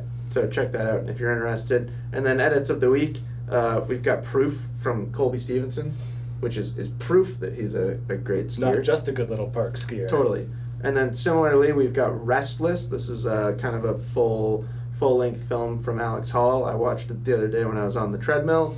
And then we've got Camp Blank, which put together by Solomon. Camp Blank sounds like the type of camp I would like to attend. So that's it. That's the industry news this week. Do you want to keep going on questions, and then we'll end this video with our unboxing? Sure. So we'll go a little quicker now. Where are you at here? I'm at Tyrolia Protector or Pivot 15 on Stokely Montero AX. Looking for mainly East Coast on-piste with some all-mountain flexibility, kind of like Jeff's setup, but probably getting new boots soon. Got to get the Pivot with a 75 brake. If you can't find that, then Protector. Yeah, I prefer the way that skis with the pivot on it, but that's a great point, Bob. You do kind of need the 75 brake, otherwise you're going to have a lot of overhang, and I guarantee you'll catch just by the capabilities of that ski. But if you prefer a higher stand height, just go Protector. Yeah, 100%. Yeah. So if you want it to feel more like kind of a system carving ski, go Protector. If you want it to feel more like an all mountain ski, go Pivot. Can you even get a Pivot 15 with a 75? I mean, you can do your little tower swap if you want, you can. I'm not sure the 15 has a 75 brake you might have option. to get the black 18. You might have to get the 18 or the 14. Which doesn't really you could get the 8. It's not like it's more expensive, really. Right. But if you might not chart into the 18. Correct. So keep an eye out for that. I have a 14 on mine, which works fine. And I also feel like on that ski I don't beat it up. Yeah. So the 14, I don't have any issues with it. For an intermediate female skier, always on the front side, Atomic Maven 86C or Wildcat, Elan Wildcat 86CX. If you're truly always on the front side, I would go Wildcat 100%. So those skis are just they're pretty different in their shapes and their construction and their goals. Maven 86C is much more of a an easy skiing, pretty forgiving all-mountain ski, where the Wildcat 86CX is basically a wide carbon ski. Yeah, I suppose if you're an intermediate and you're not too aggressive, then the Wildcat might be a little much, because that is a good point. It's a pretty stiff ski. Yeah, and you just noted a very strong, pro for the Maven in that it's easy and approachable and light, and the Wildcat, that 86CX with, has more carbon than the Maven, so that's the difference, construction wise. So I would just be wary of that. Is that when I flex that ski, I'm like, wow, this thing is stiff. Yeah, I guess the way that I was thinking about it is if you're always on the front side, then you're not gonna. I don't think the Wildcat's gonna provide any issues. It's a stronger front side ski.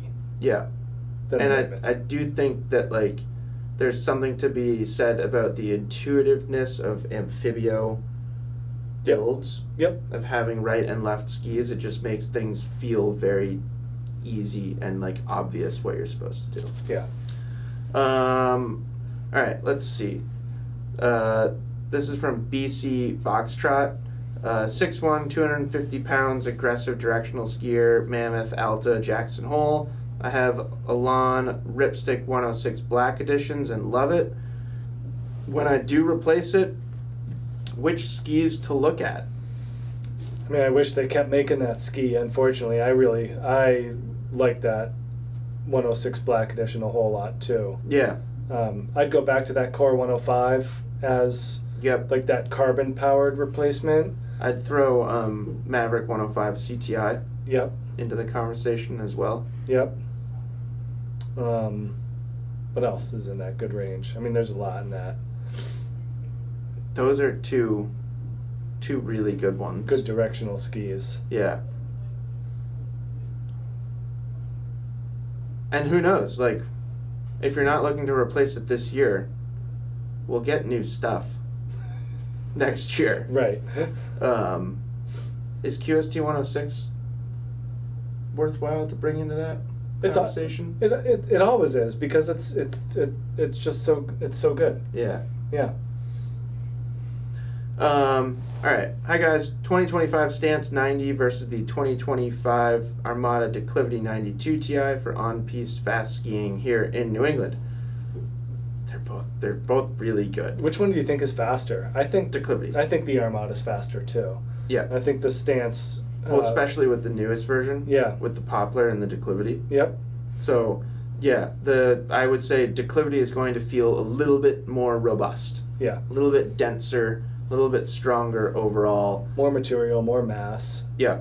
So both would 100% work. They're both really fun. I enjoy skiing both of them, but I do feel like they have that difference. Stance 90 feels a little bit more supple, slightly softer flexing overall. So hopefully that can steer you in one way or the other. Let's see. How far back can the mounting point go? Can the mounting point be on the Helix 88? Want full camber for trees. Helix 88 is I would imagine that the recommended line is in the middle. It's a symmetrical ski, is it not? That's what I just needed to double check that, because I didn't want to misstate it. Yeah. But that's a unique scenario where I wouldn't move it back at all. Symmetrical skis start to feel weird when you move the binding back, because you've got short, wide tail behind you. So there's probably just better skis. Armada ARV 88 comes to my mind as being a good full camber ski for trees and moguls that's not symmetrical. This one's not technically full camber, but Prodigy 1. Yep. That shape is so good for trees and moguls. So I would take a moment to reconsider and look at some skis in that width range that have more closer to a 10 millimeter difference between tip width and tail width, because those are going to come with suggested mount points that aren't centered, And I would have a hard time recommending anybody move bindings back on a Helix 88. Vocal Revolt 86. Something Yeah. like that. Like that's exactly 10 drop, I think, from tip to tail. Yeah, and it's full camber essentially. Any big early season demo days coming up? So the biggest one for us is not here in Stowe, but we will have a free demo day in Killington on December 15th. So that is our big upcoming demo day. It's open to the public. If you want, I think the way they do it is if you want to be able to get skis in the first 2 hours, you just need to call Basin, our shop down in Killington, and just like let them know that you're gonna come, and they'll put you on a list. But yeah, that's the biggest thing that I can think of. Yeah. Let's see. I'm a good skier looking to get into freestyle. I'm searching for a freestyle / all-mountain ski and considering the Armada ARV 94 or Prodigy 2.0. What would you recommend? I know we were just talking about Prodigies, but ARV 94 is so easy to ski and its shape works so well for that like it's gonna be such a good tool for getting into freestyle. Yeah, and I've also found that there's more just energy and positive feedback. Yeah. Versus the Faction, which is great, but I don't find it as peppy as the Armada. Yeah. We had to follow up information from Stance 90 versus Declivity 92. Skier, 5'11", 210 pounds. Declivity 92 probably at that weight. 180. That makes me think even more that would be the way to go. Which boots should I start with for flat feet? Any suggestions? That's, again, like pretty impossible to answer. You really need to go to a reputable boot fitter. You know, if you were here in Stowe, I would tell you to go to Inner Boot Works and talk to Allison, because you're likely going to want to start by kind of figuring out how to best support your foot. I mean, you start with a footbed. Exactly, and then go from there. So it's like hard to exactly, like, because you have flat feet, like that's the kind of the right place to start. And then who knows, your last might actually end up changing a little bit.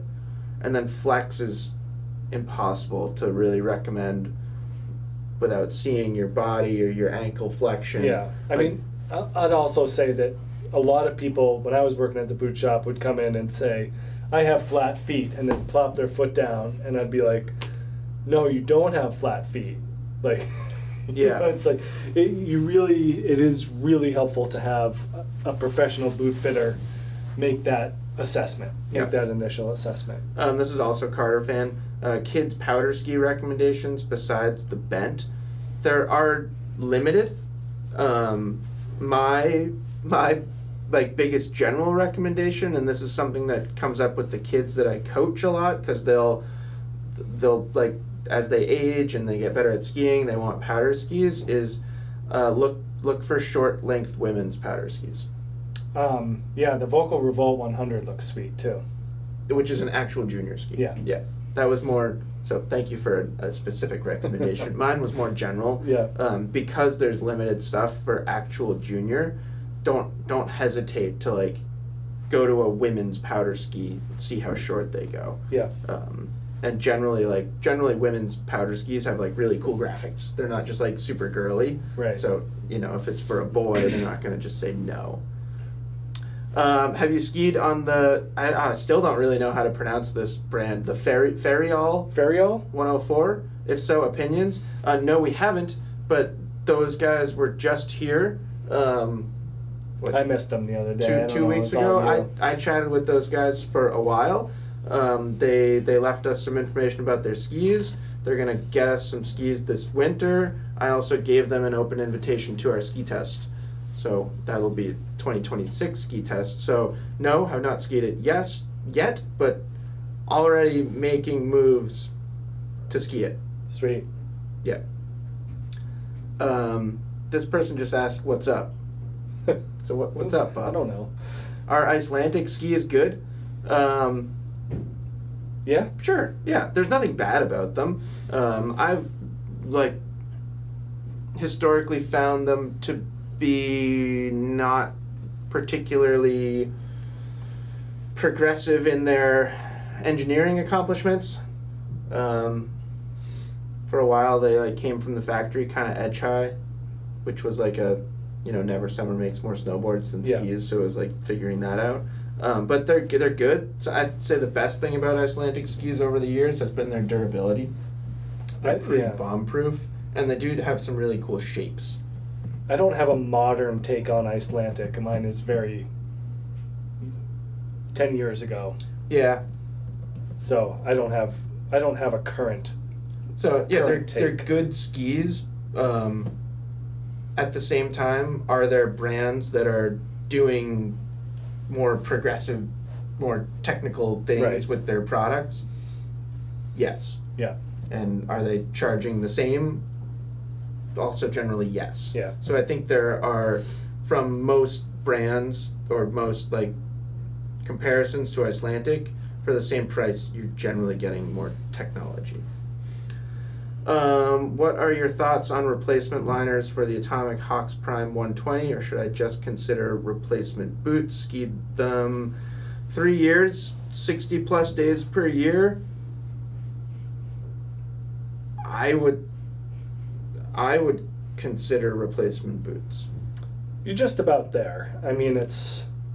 You could probably get one more season. Yeah, I mean... If you replace the liner, but then I feel 200 days is, a pretty good lifespan for boots.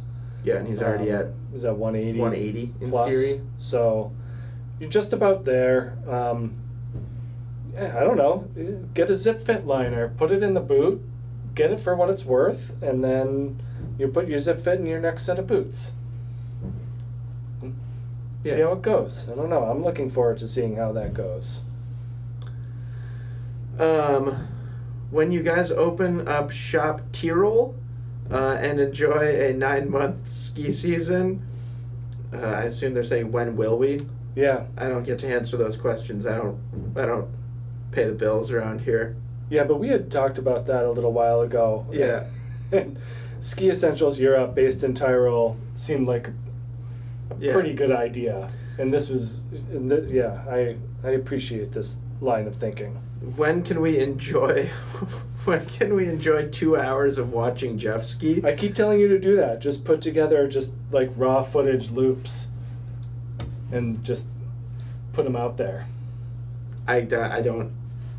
No, just have an endless loop of music and ski footage. So my whole life, I've always looked up to skiers that are better than me. So I still don't really understand when somebody wants to watch 2 hours of me skiing. I'm equally baffled and honored. I don't know. I think that people just people will skiing. watch any skiing. Yeah. Yeah. I mean, it doesn't matter who it is. Yeah, I don't know. Maybe we'll start doing that because there's more and more requests of just lots of skiing footage. Matt here, love your content. Sender Soul 102 as a ski I can put in my ski bag and take to Big Sky or Whitefish and not having to worry about bringing another ski. Could you compare it to Rustler 10? So I would say yes. First of all, that would accomplish that. Sender Soul 102 is the type of ski that I could put in a ski bag and you could put me on a plane to anywhere in the world and I would feel just fine about the experience that I was about to have. Compared to Rustler 10, Rustler 10, it has more vibration damping from the metal in that ski and that flex form shaping of the metal.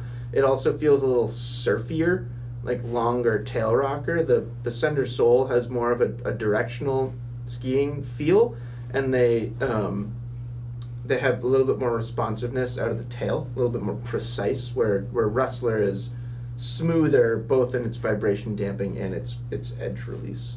The amount of camber in the Sender Soul 102 is its kind of defining characteristic, and so you just get a lot of pop out of that ski, which I enjoy. Yeah. It's just, like you said, it's not going to be as easy to release and drift as the Rustler.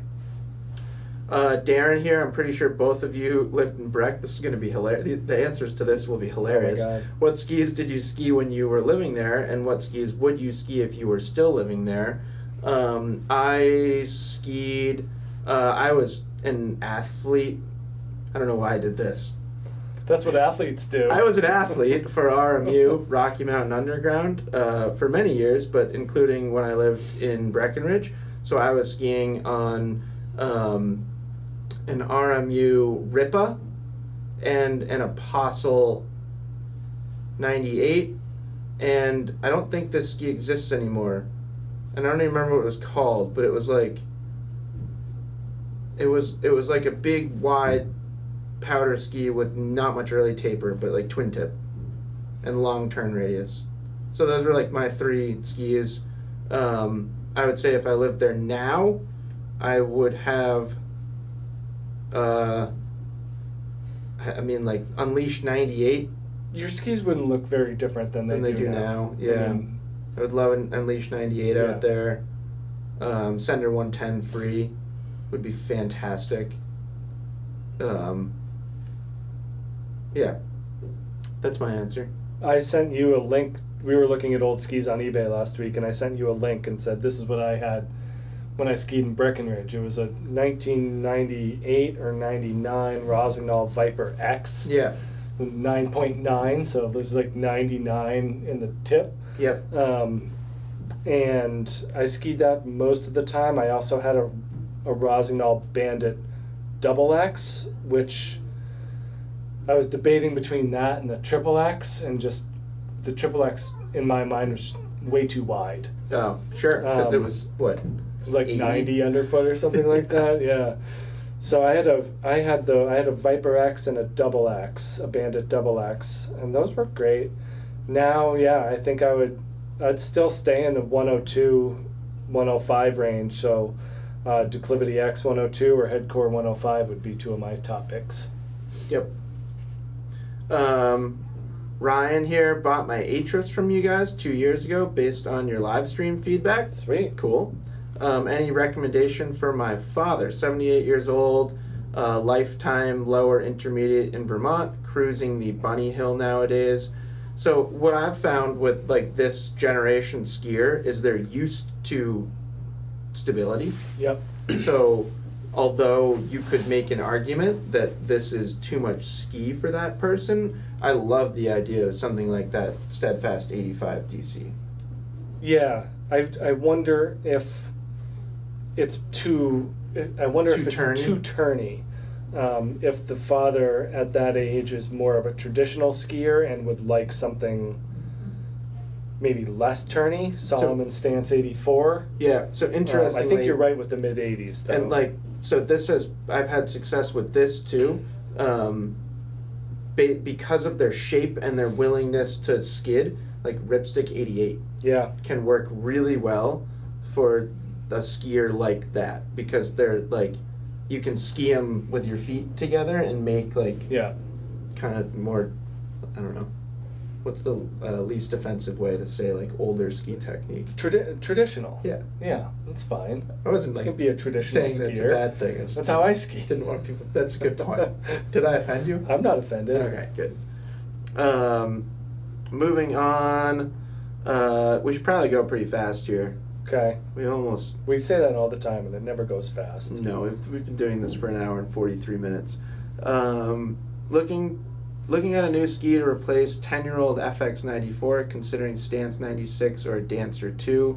I'm 6'2", 220, to be used all mountain. I saw Bob just added a Dancer 2. What are your thoughts? You haven't really skied that Dancer 2 very I'm much. looking forward to it. I think that's going to be the FX 94, 96. Is there an FX94? Yes, but you got to go back a ways. Okay. Like, from what I remember from the original FX96... I think it's still at Chris Davenport's signature on it. Is it the white one? No. No? Oh, the black one with the blue. Correct. Yeah, got it. No, I think that the dancer's going to be a little bit different. The height of camber of the dancer, too, similar to what I was just saying about the Sender Soul 102, is the defining thing. So 2 sheets of metal in the dancer with a lot of camber. So I think that that's going to be similar to that FX. We are overlooking the most obvious answer here. What? Kesley Paragon 93. Yeah, but that Paragon's flatter. Yeah, but I think it's my advice would be Paragon 93. Like, I don't think, not to say that you're wrong, but like, if you're looking to kind of capture a similar attitude, and those Paragons are sweet. If you're not a fan of surprises, I think that the dancer would be the more surprising of the skis. I agree. Van Deer skis in the future? Maybe. We've had several conversations with them. Yeah. Good chance. Time will tell. Fast. Where should I mount my bindings on my Armada ARV 94s? I don't know if this is a follow-up question. I don't know. I've seen that username and flag there.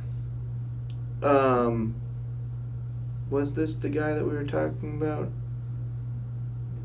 Oh, no, this is the guy that just said, what's up? Where should I mount my bindings on my ARV 94s? It's all dependent on what you're going to do. So, like, mine are very far forward. Wait, I don't have that ski anymore. I don't know what happened to it. Oh, I sent it back to Armada because they wanted me to, like, slide 1,000 rails on it and then see what happens to it. Mine were basically as far forward as you can get. If you're more of an all-mountain skier, more of a directional skier, go a little bit further back from that, and you're not sacrificing park performance completely. So I know that maybe that's not the exact answer that you were looking for, but that's how you should think about it. Yeah. This is James here. My question relates to binding adjustment. I am an 83-year-old skier with expert ability, but given my age, I ski as an intermediate.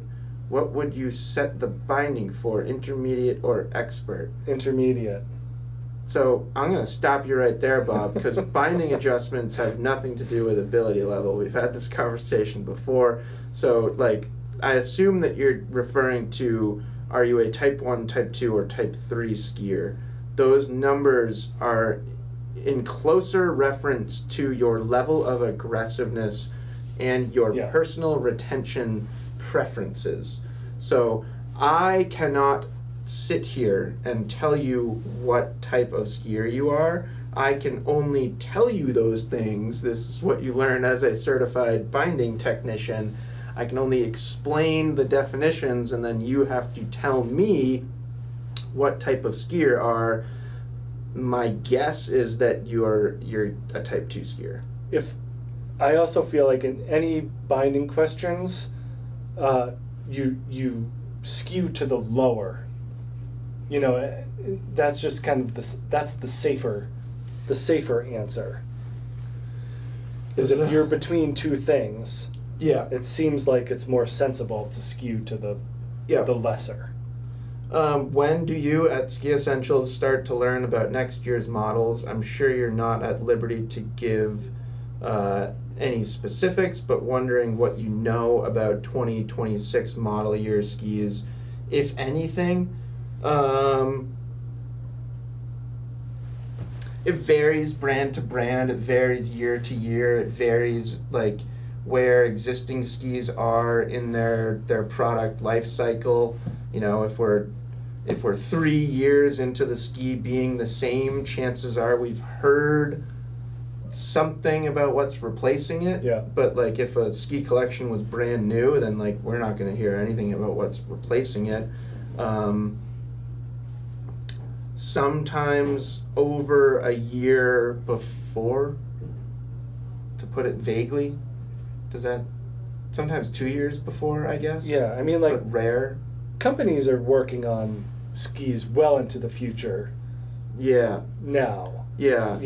27, 28 is like it's in their minds because, like you said, they're working on a multi-year life cycle. Right. So once you come out with a certain model, you're already starting to look 2, 3, 4 years into the future. But yeah, we start to hear about it next year's models now-ish. Yeah, and if it's earlier than that, generally the situation is not us learning about it, it's us being involved in conversations about what could be more beneficial to the consumer. So it's less learning and actually more like being involved in the process. But that's the simplest answer, but it's not black and white. I have an old Rustler 10. Is the new Rustler 9 different enough to warrant an all-mountain firmer snow day ski? It's definitely better. Does he want? I believe he is keeping his Rustler 9 and is the Rustler 9, or keeping his Rustler 10 and is the Rustler 9 different enough to warrant that as a firmer snow ski. Got it. If you want to have a similar skiing experience, it certainly could. They're pretty close in width, so I might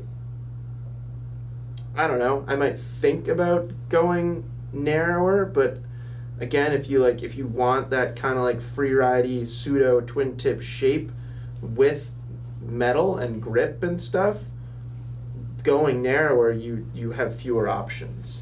So yeah, I wouldn't fault you for doing that.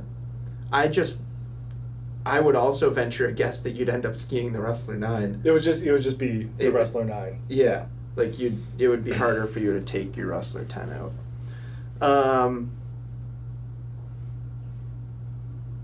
I don't know if this is a follow-up, and I don't really understand, but they can't say Apex boots for the BOA boots. They're incredible, though. Okay. I don't generally just disagree with people, but if that comment is saying that Apex boots are incredible, they weren't for me. So I liked them. I don't know how. I do not know how. We tested Apex boots, 6 years ago? 7 years ago? I literally thought I was going into the tree.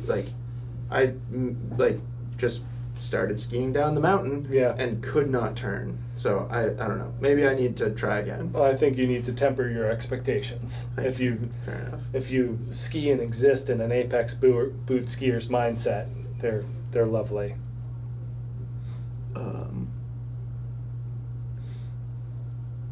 I lost where we are again. Oh, here we are. All right, are you ready for lightning round? Are we really going to do lightning round? Let's say we do lightning round and then talk for 10 minutes about each question. Any thoughts on the skis coming out from Wander, WNDR Alpine? Would you use them as inbound resort skiing with alpine bindings? Thoughts? No. You would not? Do you? You do not have thoughts? I don't have any thought. I don't know anything about them. I don't know nearly as much about them. I am aware of them. I don't know as much about them as I would want to confidently answer your question, but my instinct is that I would not want to ski them inbounds with an alpine binding. Do you have a recommendation for mid-80s frontside daily driver for a progressing intermediate interested in carving? Yeah, we've mentioned that Steadfast 85. Yeah, I would put really Wingman fun. in there too. Like Which one? Wingman 86 Ti. Yep. You don't need the CTI, but those skis, again, like they're very intuitive and they like come across the fall line really easily. Redster Q9.8 is not hard to ski. It might be a little overkill. Would you do the... What's the non-metal one? Q7.8? I don't think that would be enough, actually. For a progressing intermediate? Yeah, kinda. Huh. Just like his weight, and it sounds like he wants to get better. When I think of the Redster Q7.8, I think about somebody, excuse me, who is perfectly content with their current situation. Ah. You know what I mean? Yeah. Goals have nothing to do with Goals have nothing to do with it. How do you feel about the new BOA system on the Speed Machine? Do you think it's an improvement? Time will tell. I own a pair. I haven't had them on snow yet. They fit great. So I'm pretty psyched. Yeah, but you like the toe buckle. You're crazy. I don't know if the BOA is going to get you your toe buckle. What, like the first buckle? Yeah, the first buckle. What's your issue with how I buckle my first buckle? No, you've always said that you like the tightness of that toe buckle. On a Speed Machine? Yeah. Or just in general? In general. You don't think the BOA is going to get me that same fit? I don't know. We'll find out. Time will tell. I really like the way that it fits. Hello, Jeff and Bob. So this is the same guy about Apex. Okay. Can you tell me why you all have not looked into such innovative boot technology, specifically the Apex Antero? So they have like a BOA liner. Well, that's just like any... Like a snowboard boot. Any BOA liner. Yeah. So I think I explained my hesitation with BOA boots. I actually think we do quite a lot with innovative boot technology, but maybe not innovative BOA boot technology. And we can talk about that more in a little bit. So I think that Apex is great for people that have had like really severe fit issues in the past. Yeah. Like I think they're really the person that's going to benefit the best from an Apex boot is someone that just can't deal with the kind of the liner to shell interface. Yeah. That they need something else, and in that sense, Apex is very progressive. Do you think I can ski the Bent 90 center mounted for most park skiing, or do you think that ski will turn out totally different? Don't go true center. So there's a +6 mark that's great for park skiing. Yeah. If you go further forward than that, like if you truly measure and go to true center, you're going to be forward in the camber profile. And yes, that ski will turn out differently. So my advice is not to go over that. Arch asked this question seemingly 15 times. Where was the first one? Should I buy the Faction Mana 2? Yes. Yes. It's a great ski, and you're probably getting a great price on it because they don't make it anymore. So yeah, if you can find a Mana 2 and you want it, then you should buy it. You should buy it. Yeah. Would you rather have the perfect feeling ski with the ugliest graphic or the worst feeling ski with the sickest graphic? First one. 100% the first one. I don't really care what my skis look like. It's just a bonus for me if they look cool. Opinion on K2 Windbreaker 96 CW, which I love. They should totally make a ski called the Windbreaker. We're going to answer that. Mindbender 96 CW plus Solomon Strive 12. Fantastic. Yeah. Nice versatile ski. That really? Mindbender 96C is great. Living in Chamonix, like powder, but also like my 68 underfoot. Carving on groomers is fun. For a large majority of people, it's a good choice. Good season, guys. All right. Not a question. Great. Same thing. Opinion on those. All right, now we're really lightning round, Bob. 155 pounds, 5'11" height, Maverick 88 Ti, good choice for intermediate level skier. I would go 86C. Same shape, no metal. Yeah, if you're truly intermediate, 86C is probably better, but I would add that among skis with metal in that category, Maverick 88 Ti is certainly one of the more approachable skis, so if it's something that you want to grow into, could work. What ski would you recommend for an intermediate skier who goes fast on any slope? I would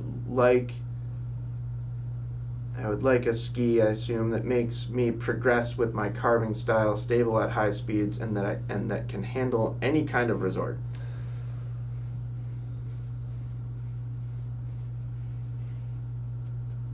QST98? I was thinking narrower. No, fair. I don't know. I just don't feel like intermediate skiers who go fast want something wider like that. Will handle any kind of resort. I still think mid-80s. That's the place QST to be 92? here. It's not in the mid-80s, Jeff. I would say like Armada Declivity 82. Like that, like a little bit narrower, but still has some sturdiness to it. That would be a better tool for progressing your skiing, yes. Will it handle deep powder days? No. So, kind of challenging to like truly accomplish everything that you're looking for. Thanks guys for the answers. Have a great day. Fun format. Great job. Thank you. Yes, you should buy the Mana too. Love your videos and reviews. What are your favorite non-ski activities? Golf, running, Yeah. cars. Does that count? Yeah, that counts. Cars is an activity. Yeah, cars is an activity. Golf, running, cars. I am not retired, but I am far less of a avid mountain biker than I used to be. I rode mountain bikes probably 200 days a year for 15 years straight. Yeah. And I just don't do that anymore. You, Bob, what do you got? I would say that my kids occupy most of my non-ski activity times. Fatherhood. Yeah, fatherhood is an activity. No, I coach my girls' soccer team for 2 seasons, so spring and fall, and then they play hockey in the winter, and so I spend a lot of my time at the rink as a hockey parent as well. Yep. And then I'm more of a field sports person than you are, more of a field and team sport person. That is true. So I play softball and a lot of soccer and stuff like that. That was a terrible lightning round question. Which is the widest ski and at the same time the best for carving? I'm going to state 2, Anomaly 102 and Enforcer 104. Oh, that's funny. I was thinking of wide frontside ski, so I didn't have anything over 90. My mind is on that Q9.8 that we talked about, or Montero AR. But I see where you're going with widest and at the same time best for carving. It could be interpreted in different ways. Yeah. What is a good frontside all-mountain ski for a 13-year-old boy who is advanced and likes carving and moguls? 5 feet tall, 100 pounds. Stance 84? I don't know. You might not. You're gonna get the length you want in that Stance 84. Maybe. I also have a hard time not just saying twin tips. Right. Because at that size, kind of like what I was saying earlier, you're not gonna find a limit for torsional stiffness very quickly at 100 pounds. So don't be afraid of just getting a well-built twin tip. 161. That's probably. I think that's long. Yeah, he's 152 centimeters tall. And 100 pounds, so pretty light. That's tough. Yeah. You could go tweener ski to something like an M-Free 90 from Dynastar. Yeah. Or you could go to, you were saying, a women's ski that comes shorter. So I just looked up women's Stance 84, and that goes down to 151. Well, what's a Stance? What does a Santa Ana 87 go down to? Which would be sweet. Because you 150 or 155. Yeah, because you can go to a real adult ski like that Santa Ana. Yeah. And get that shorter length in the women's version, or you can be more tweener focused, like an M-Free, Dynastar M-Free 90. 2025 Armada Declivity 92 Ti versus 2024. Does the new Woodcore enhance grip and damping? Yeah, I think so. Just a little bit. It's not a complete change. I think more damp than grip. I would say so too. Yeah, it's more in the feel. Yeah. The previous ski had really no issues with grip. No, the metal of the Declivity 92 held that Karuba core to a higher standard than the Karuba was in the ARVs. Yeah. So I think I think it's more damp. It's definitely quieter than it used to be. Yeah. So let's see, moving on here. Mark, 5'11", 175, 60 years old, Mantra M7, 170 or 177? I would go 177. I'm a similar size. Yeah. We're different ages, but you're bigger than me. I'm happy on the 177 though. I know. I mean, I would say it depends how fast you ski. If you're skiing pretty fast and you're comfortable at speed, go 177.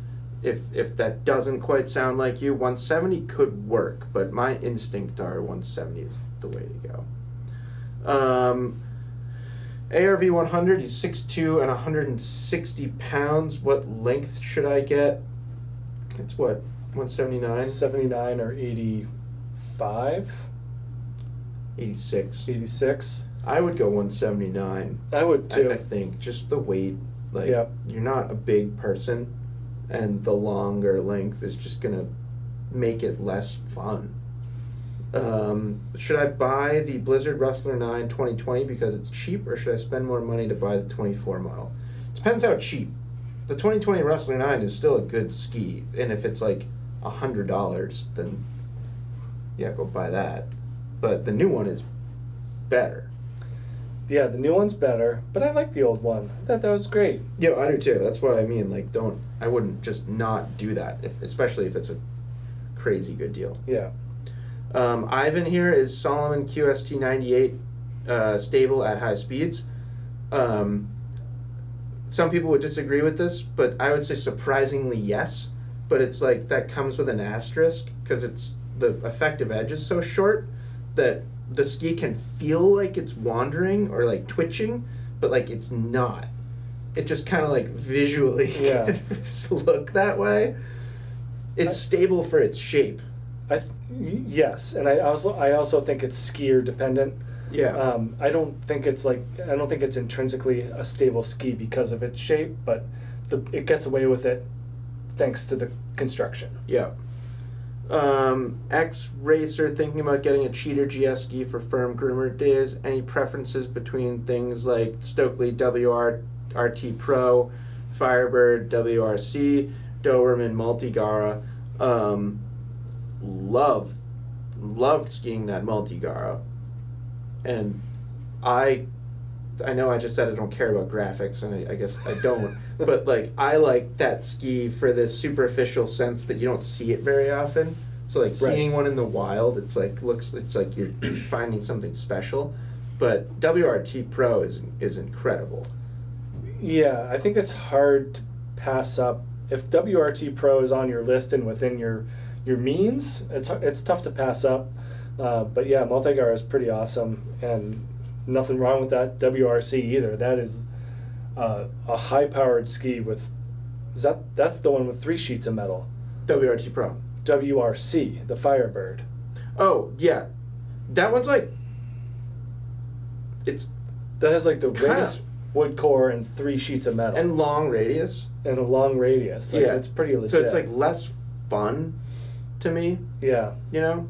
That's why my mind I like ruled that one out just because those other 2 skis are so great. Right. But like they're premium products. They come with a premium price. So Steadfast 85 DC is a good choice. I like extra skis. I have Enforcer 94 and Stokely AT. It really is a good ski, and it's like the value is impressive because it punches above its weight, so to speak. Yeah, it's one of those funny ones that if someone handed me a Steadfast 85, I would be more than happy to ski that pretty much any day here in Vermont. Greg here, Armada ARV 106 or Line Optic for East Coast soft snow, possibly daily driver. How are the ARVs on harder snow/ice? I'm 5'8" and 150 and fairly aggressive with more of a neutral freestyle stance. I would go ARV. Over the Optic? Just based on that description. I'm a similar weight. I also have kind of a neutral freestyle stance. That new ARV 106 is awesome. Yeah, the Optic is, I would say it is considerably more predictable on hard snow and ice. It is, but I just don't know why. I don't get the impression that that's necessarily the goal here. No, that seems secondary to soft snow and more playful. And then I would probably ski it in the 180. The ARV. Yeah. Yeah. What is going to be the next comparison? So there aren't going to be many left. We're going to do touring bindings. We'll end the questions pretty soon here because I do want to talk about. Actually, yeah, we're going to end with Andrew Wilson's question. Oh my gosh, now what happened? Where's Andrew Wilson? I don't know. Clearly, like extremely far down. Oh no, it's not that far. So touring bindings, but there's a lot going on right now, so I don't know exactly when it'll be. Would you say Salomon QST is a good all-mountain lift accessible freeride ski for skiing in the Alps? I would say 100%. Now I'm lost. R1 SK0. Okay. You're gonna do great. Got it. What is the Phantom permanent wax system? How does it work? I'm not going to get into the technical scientific details, but it's a liquid that permeates the base of your ski. The whole base. The whole base, so the whole thing. The whole height of the base. Correct. And then it is cured, and in the curing process, like the molecular structure of that liquid changes and physically bonds or molecularly bonds to the actual material in your base. So that's how it works, and it never goes away. So like if you go and have your skis like stone ground, there's still Phantom. Because it's recommended. It's in the ski. You're basically unearthing a new Phantom. A new layer of Phantom. So hopefully that explains it without taking too much time. How are the Unleashed series and trees? Depends on ability. I like them. You're a very good skier. I like the 98 and trees just fine. I do too. It's just they don't have much early taper, and they have a good amount of torsional stiffness, and they're not the lightest. So if like you're an intermediate and you take an Unleashed 98 into the trees, you're going to struggle. If you're advanced, expert, good skier, you're going to be just fine. You both have 130s in your boot quiver, except for Jeff, who I believe has a 140. Ooh. Are there any benefits of having a 120 boot in your quiver for particular snow conditions or a type of ski? Great segue. Yes. Need a slow frontside ski with a ultra short turn radius, 6'2", expert. That's a tough one, like off the top of my head. What's really short? Octo. Black Crow's Octo. That's a slow frontside ski with an ultra short turn. It's not ultra short. You still think that's frontside though? Kinda. I mean, it's wider. I know what you mean. I mean, I wouldn't like shy away from just buying like a kind of cheater slalom ski. Yeah. Yeah. You know what I mean? But is it slow? It is because you make so many turns. I guess. Yeah, I don't know. That's a tricky one with the slow part. Feel free to reach out if we don't understand what you mean. Buying first new set of skis coming from 2015 Rossi 84 Experience or Experience 84. What should I go to? Not super aggressive, but want to try and develop a little more in powder and trees. You go right to the Arcade 84. You know, that's the new Rossignol Experience 84 pretty much. And yeah. I would say like similar. I would say moving to something like Ripstick 88 would give you a similar overall skiing experience, but be a little bit better in powder / trees. Yeah. Maverick 86C, even Maverick 88 Ti wouldn't be overkill. Armada Declivity 88C. Yeah. I have a K2 Poacher, and I've been looking into the Unleashed 98, Rustler 9, and Bent 100. Huge difference in how those skis perform. Sure, you can create a line of progressing performance that goes from Bent 100 to Bent 100 to Rustler 9 to Unleashed 98, with that being most playful, most maneuverable, softest flexing, arguably best in soft snow, to the Unleashed being most stable, most torsional stiffness, best carving ski, and then the Rustler 9 in between. Which one do you think is most like the Poacher? Like, what would be the most lateral move? Bent. Okay. But I'm not saying that that's the right way to go, because maybe you want something different than your poacher. Love your reviews and insight. Thank you guys. Thank you, Rob. Why does K2 get such a bad reputation compared to other ski builders? It's generally because they're made in China, and a lot of people just take that and just blanket go to like, this is bad. Right. But we've talked about it a lot. They own their factory in China. They have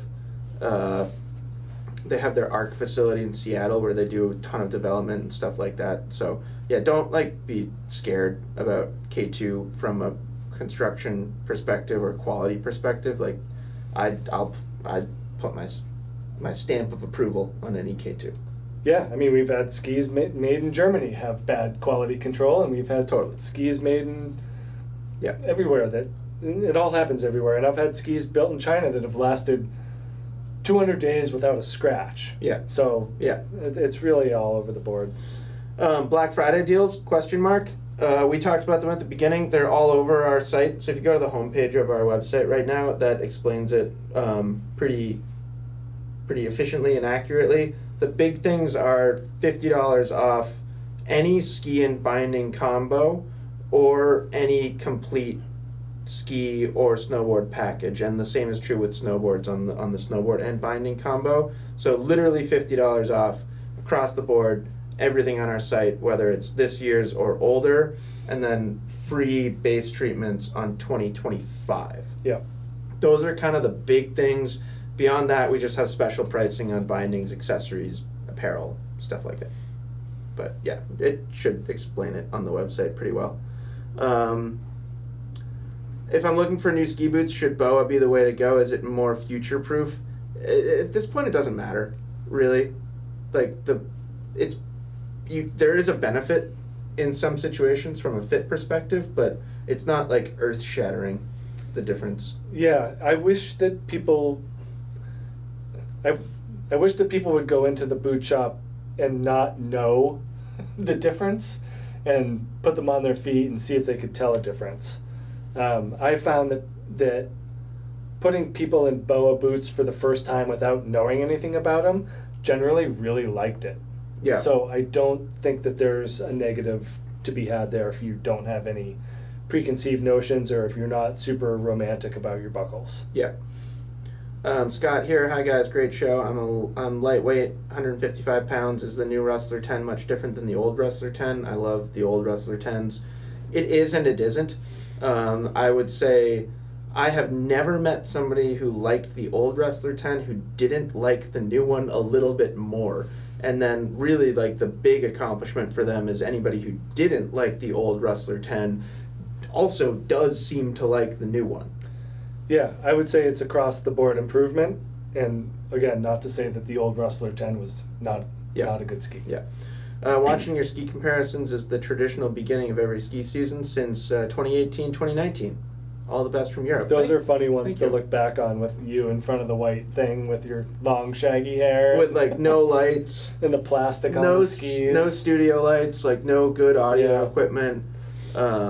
I don't even remember what kind of camera we were using, but it was bad. The plastic on the skis gets me every time one of those videos pops up. Yeah. That we just couldn't think of. Who did I say we were ending with for questions? Andrew Wilson. Did I? Okay, we're getting there. We said we'd end with Andrew Wilson. We're going to end with Andrew Wilson. Pair of skis for a level 1 ski instructor in Austria.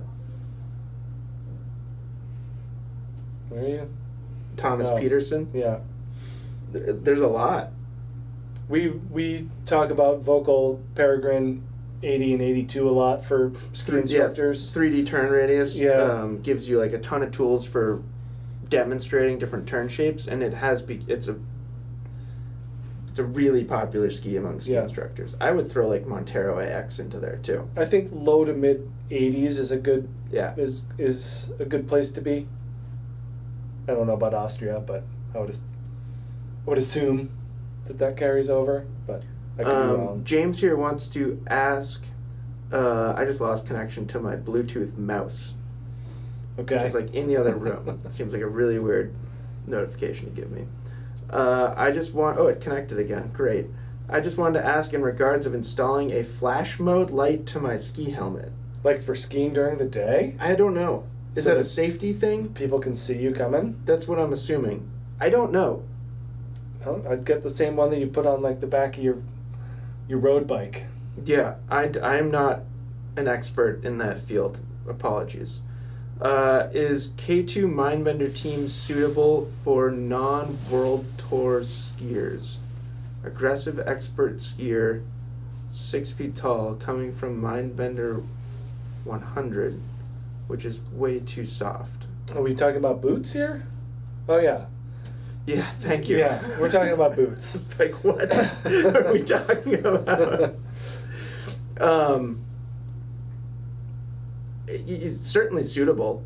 Like, any of those top-level athlete-driven boots can be skied by normal skiers. I would say especially somebody your height, like, but I also, coming from Mindbender 100, that's a jump. That's a big jump. I would venture a guess that you would find 130 enough. You will, if you go to the 130, you will feel a large difference.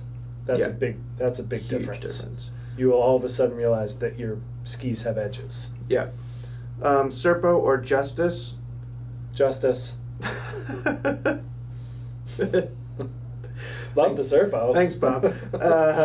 Bob prefers the Justice. The Serpo is more of an all-mountain ski. It's got a flatter tail, so it like finishes a turn very differently, and it's narrower. Justice is a very unique ski because it's got a lot of metal in it, and it's stiff, but it has crazy splay in its rocker for both the tip and tails. So they're both tremendous. It's just like Justice is more of a free ride ski, Serpo is more of an all-mountain ski.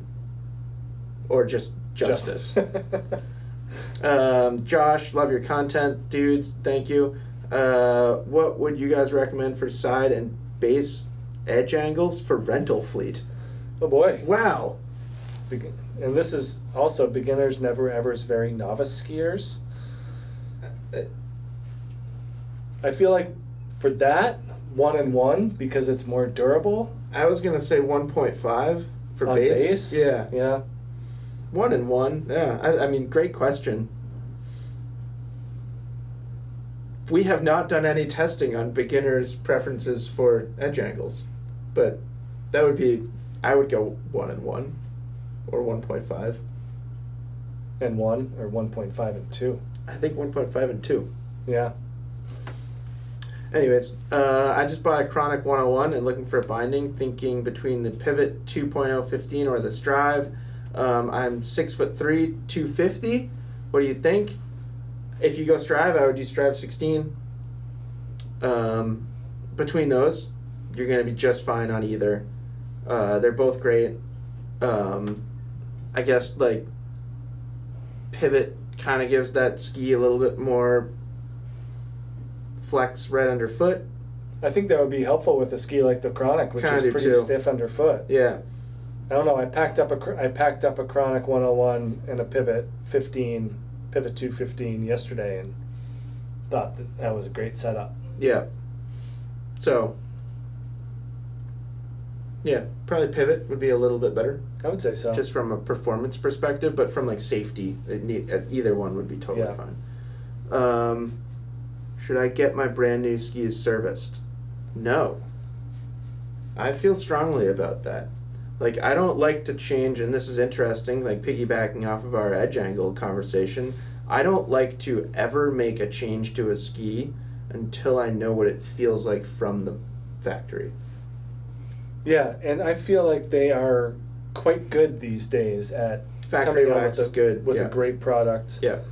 Unless you know very specifically how you want your skis tuned, and even specific to that ski. Yeah. So if you've had the same ski in the past, or if you know exactly what you're getting, then yeah, but under no circumstances are you required to get your brand new skis serviced. This is Pablo following up for his question on intermediate ski. He, from any resort, he meant from icy snow to like spring snow, so not powder. He's considering Peregrine 82, Fisher Curve GT 85, Steadfast 85, Montero AR. Steadfast 85 to me out of that list jumps out the best. I still think like Stance 84 is a great one to consider in that world. And like Montero AR can be skied by an intermediate skier. Yeah. It's just like whether you want to dish out that much money. It's a really nice intermediate ski. Yeah. Peregrine 82 feels a bit too aggressive to me. Almost like 80 would be. Yeah, a more 80 would be better choice. for Peregrine. Fisher Curve GT 85. I think that's easier to ski than Peregrine, but I think that Steadfast would be more appropriate. Or Montero, which is hilarious. And then let's see, we got a couple more here. 188 centimeters and bought Atomic Ben Shetler 100 at 179. I weigh 86 kilograms. Was this a good choice? And how tall should my sticks be? It's hard to know. This is the should I get my brand new skis serviced person. It's probably fine. If you were like a ripping expert skier, you in theory you'd want to go longer. Yeah. But you've skied bent 100s in 179s and been fine. Yeah. Yeah. I don't think you. I wouldn't overthink it. I wouldn't worry about it. I would stick with those, ski them. And maybe someday you'll decide that, hey, I think I would benefit from a longer length. All right, this is Andrew Wilson, and then we're going to end questions there. If we didn't get to your question, feel free to leave it, this video will basically become a not live video. Feel free to ask your question there or anywhere else, and we'll get back to you. So Andrew Wilson, the honorary last question. Athletic intermediate looking to get something wider for getting into off-piste terrain. Currently on Vertus. Great choice. Love when people bought that ski because no one really did. I know. Looking at Rustler 10 and torn between the 180 and 186. 6 feet tall, 180 pounds. I would say 180 would be plenty. This is a Rustler? Yeah, athletic intermediate, 6 feet tall, 180 pounds. Looking to get into off-piste. Yeah, I think the 186 is a stretch. 186 is a stretch, and I don't think you'd be benefiting from that. So, thanks for everybody for leaving your questions. I know there's like 10 down here that we didn't get to, and I feel like, so I see some people literally leave your question like on any video. Yeah, it's easier if you have a question about a bent 100 than leave it on a bent 100 video. 100 video, but we'll get to them all. It's just we a little, see them all. It's just a little. It throws you off when on the bent 100 video you ask a question about a Mantra 88. Yeah, but that's all. It takes a second. We're gonna do some unboxing. Cool. So these are new Phenom boots. This is basically like Faction's kind of foray into the boot world. So someone who was asking about testing BOA technology, but I think something that we are doing more and more of here is testing new boot technology, period. So these are particularly designed to be more freestyle, freeride focused boots, and it's like a combination of an overlap boot and a cabrio boot. So I'm very excited about this. If you know me as a skier, you know that I have a terrain park background. So I'm looking forward to testing these. These just came in today, so we thought it'd be fun to show them. You keep talking. I'm gonna put this thing on my foot. I'm going to keep talking about this boot. There are some other boots that we will be testing this season that we have not talked about yet. Some of them are not, the information's not out there to the public. Careful, Bob. Oh, very nice. So yeah, I'm excited. I mean, you probably picked up on that in our Quiver videos. We all have a crazy amount of boots right now. And I'm excited about the boot world. I think we're going to see a lot of developments and new technology in ski boots over the next five years. I mean, I think it was really cool getting all the BOA stuff. I think big nod to the the Lang Shadow. The power strap is sweet. Isn't that sweet? It's patent pending, Bob. So, yeah. These are excited. They're exciting. This is the FS01 120. That's what I have too. That we both have. Yeah. So, anyways, I thought that was just a fun thing to end on. How do they feel? They feel great. It's a 102 last. Yeah, that's right up my alley. Yeah. That's very nice. I generally ski in low volume boots, so it'll be interesting to see how that 102 last works. But yeah, I'm going to ski them in the park, probably coach on them a bunch. What's the boot sole length? 285. Perfect. It'll fit in all of your things. It'll fit in all of my things. And then the last thing I'll say is that we got an announcement from Stowe that the mountain is going to open on Tuesday next week. So that's really exciting. And we'll be there. And we'll do something on opening day. Yeah. We'll have some kind of video from opening day. Hopefully it's not like crazy busy. It'll be a Tuesday. Yeah, I know. Busy-ish. Busy-ish. But. So, anyways, that was probably our longest live Top 5 Fridays video ever. That was 2.5 hours. Yeah. Thanks again for everybody who joined. Thanks, Bob. Yeah. Always happy to be here. And we'll talk to you soon. Bye.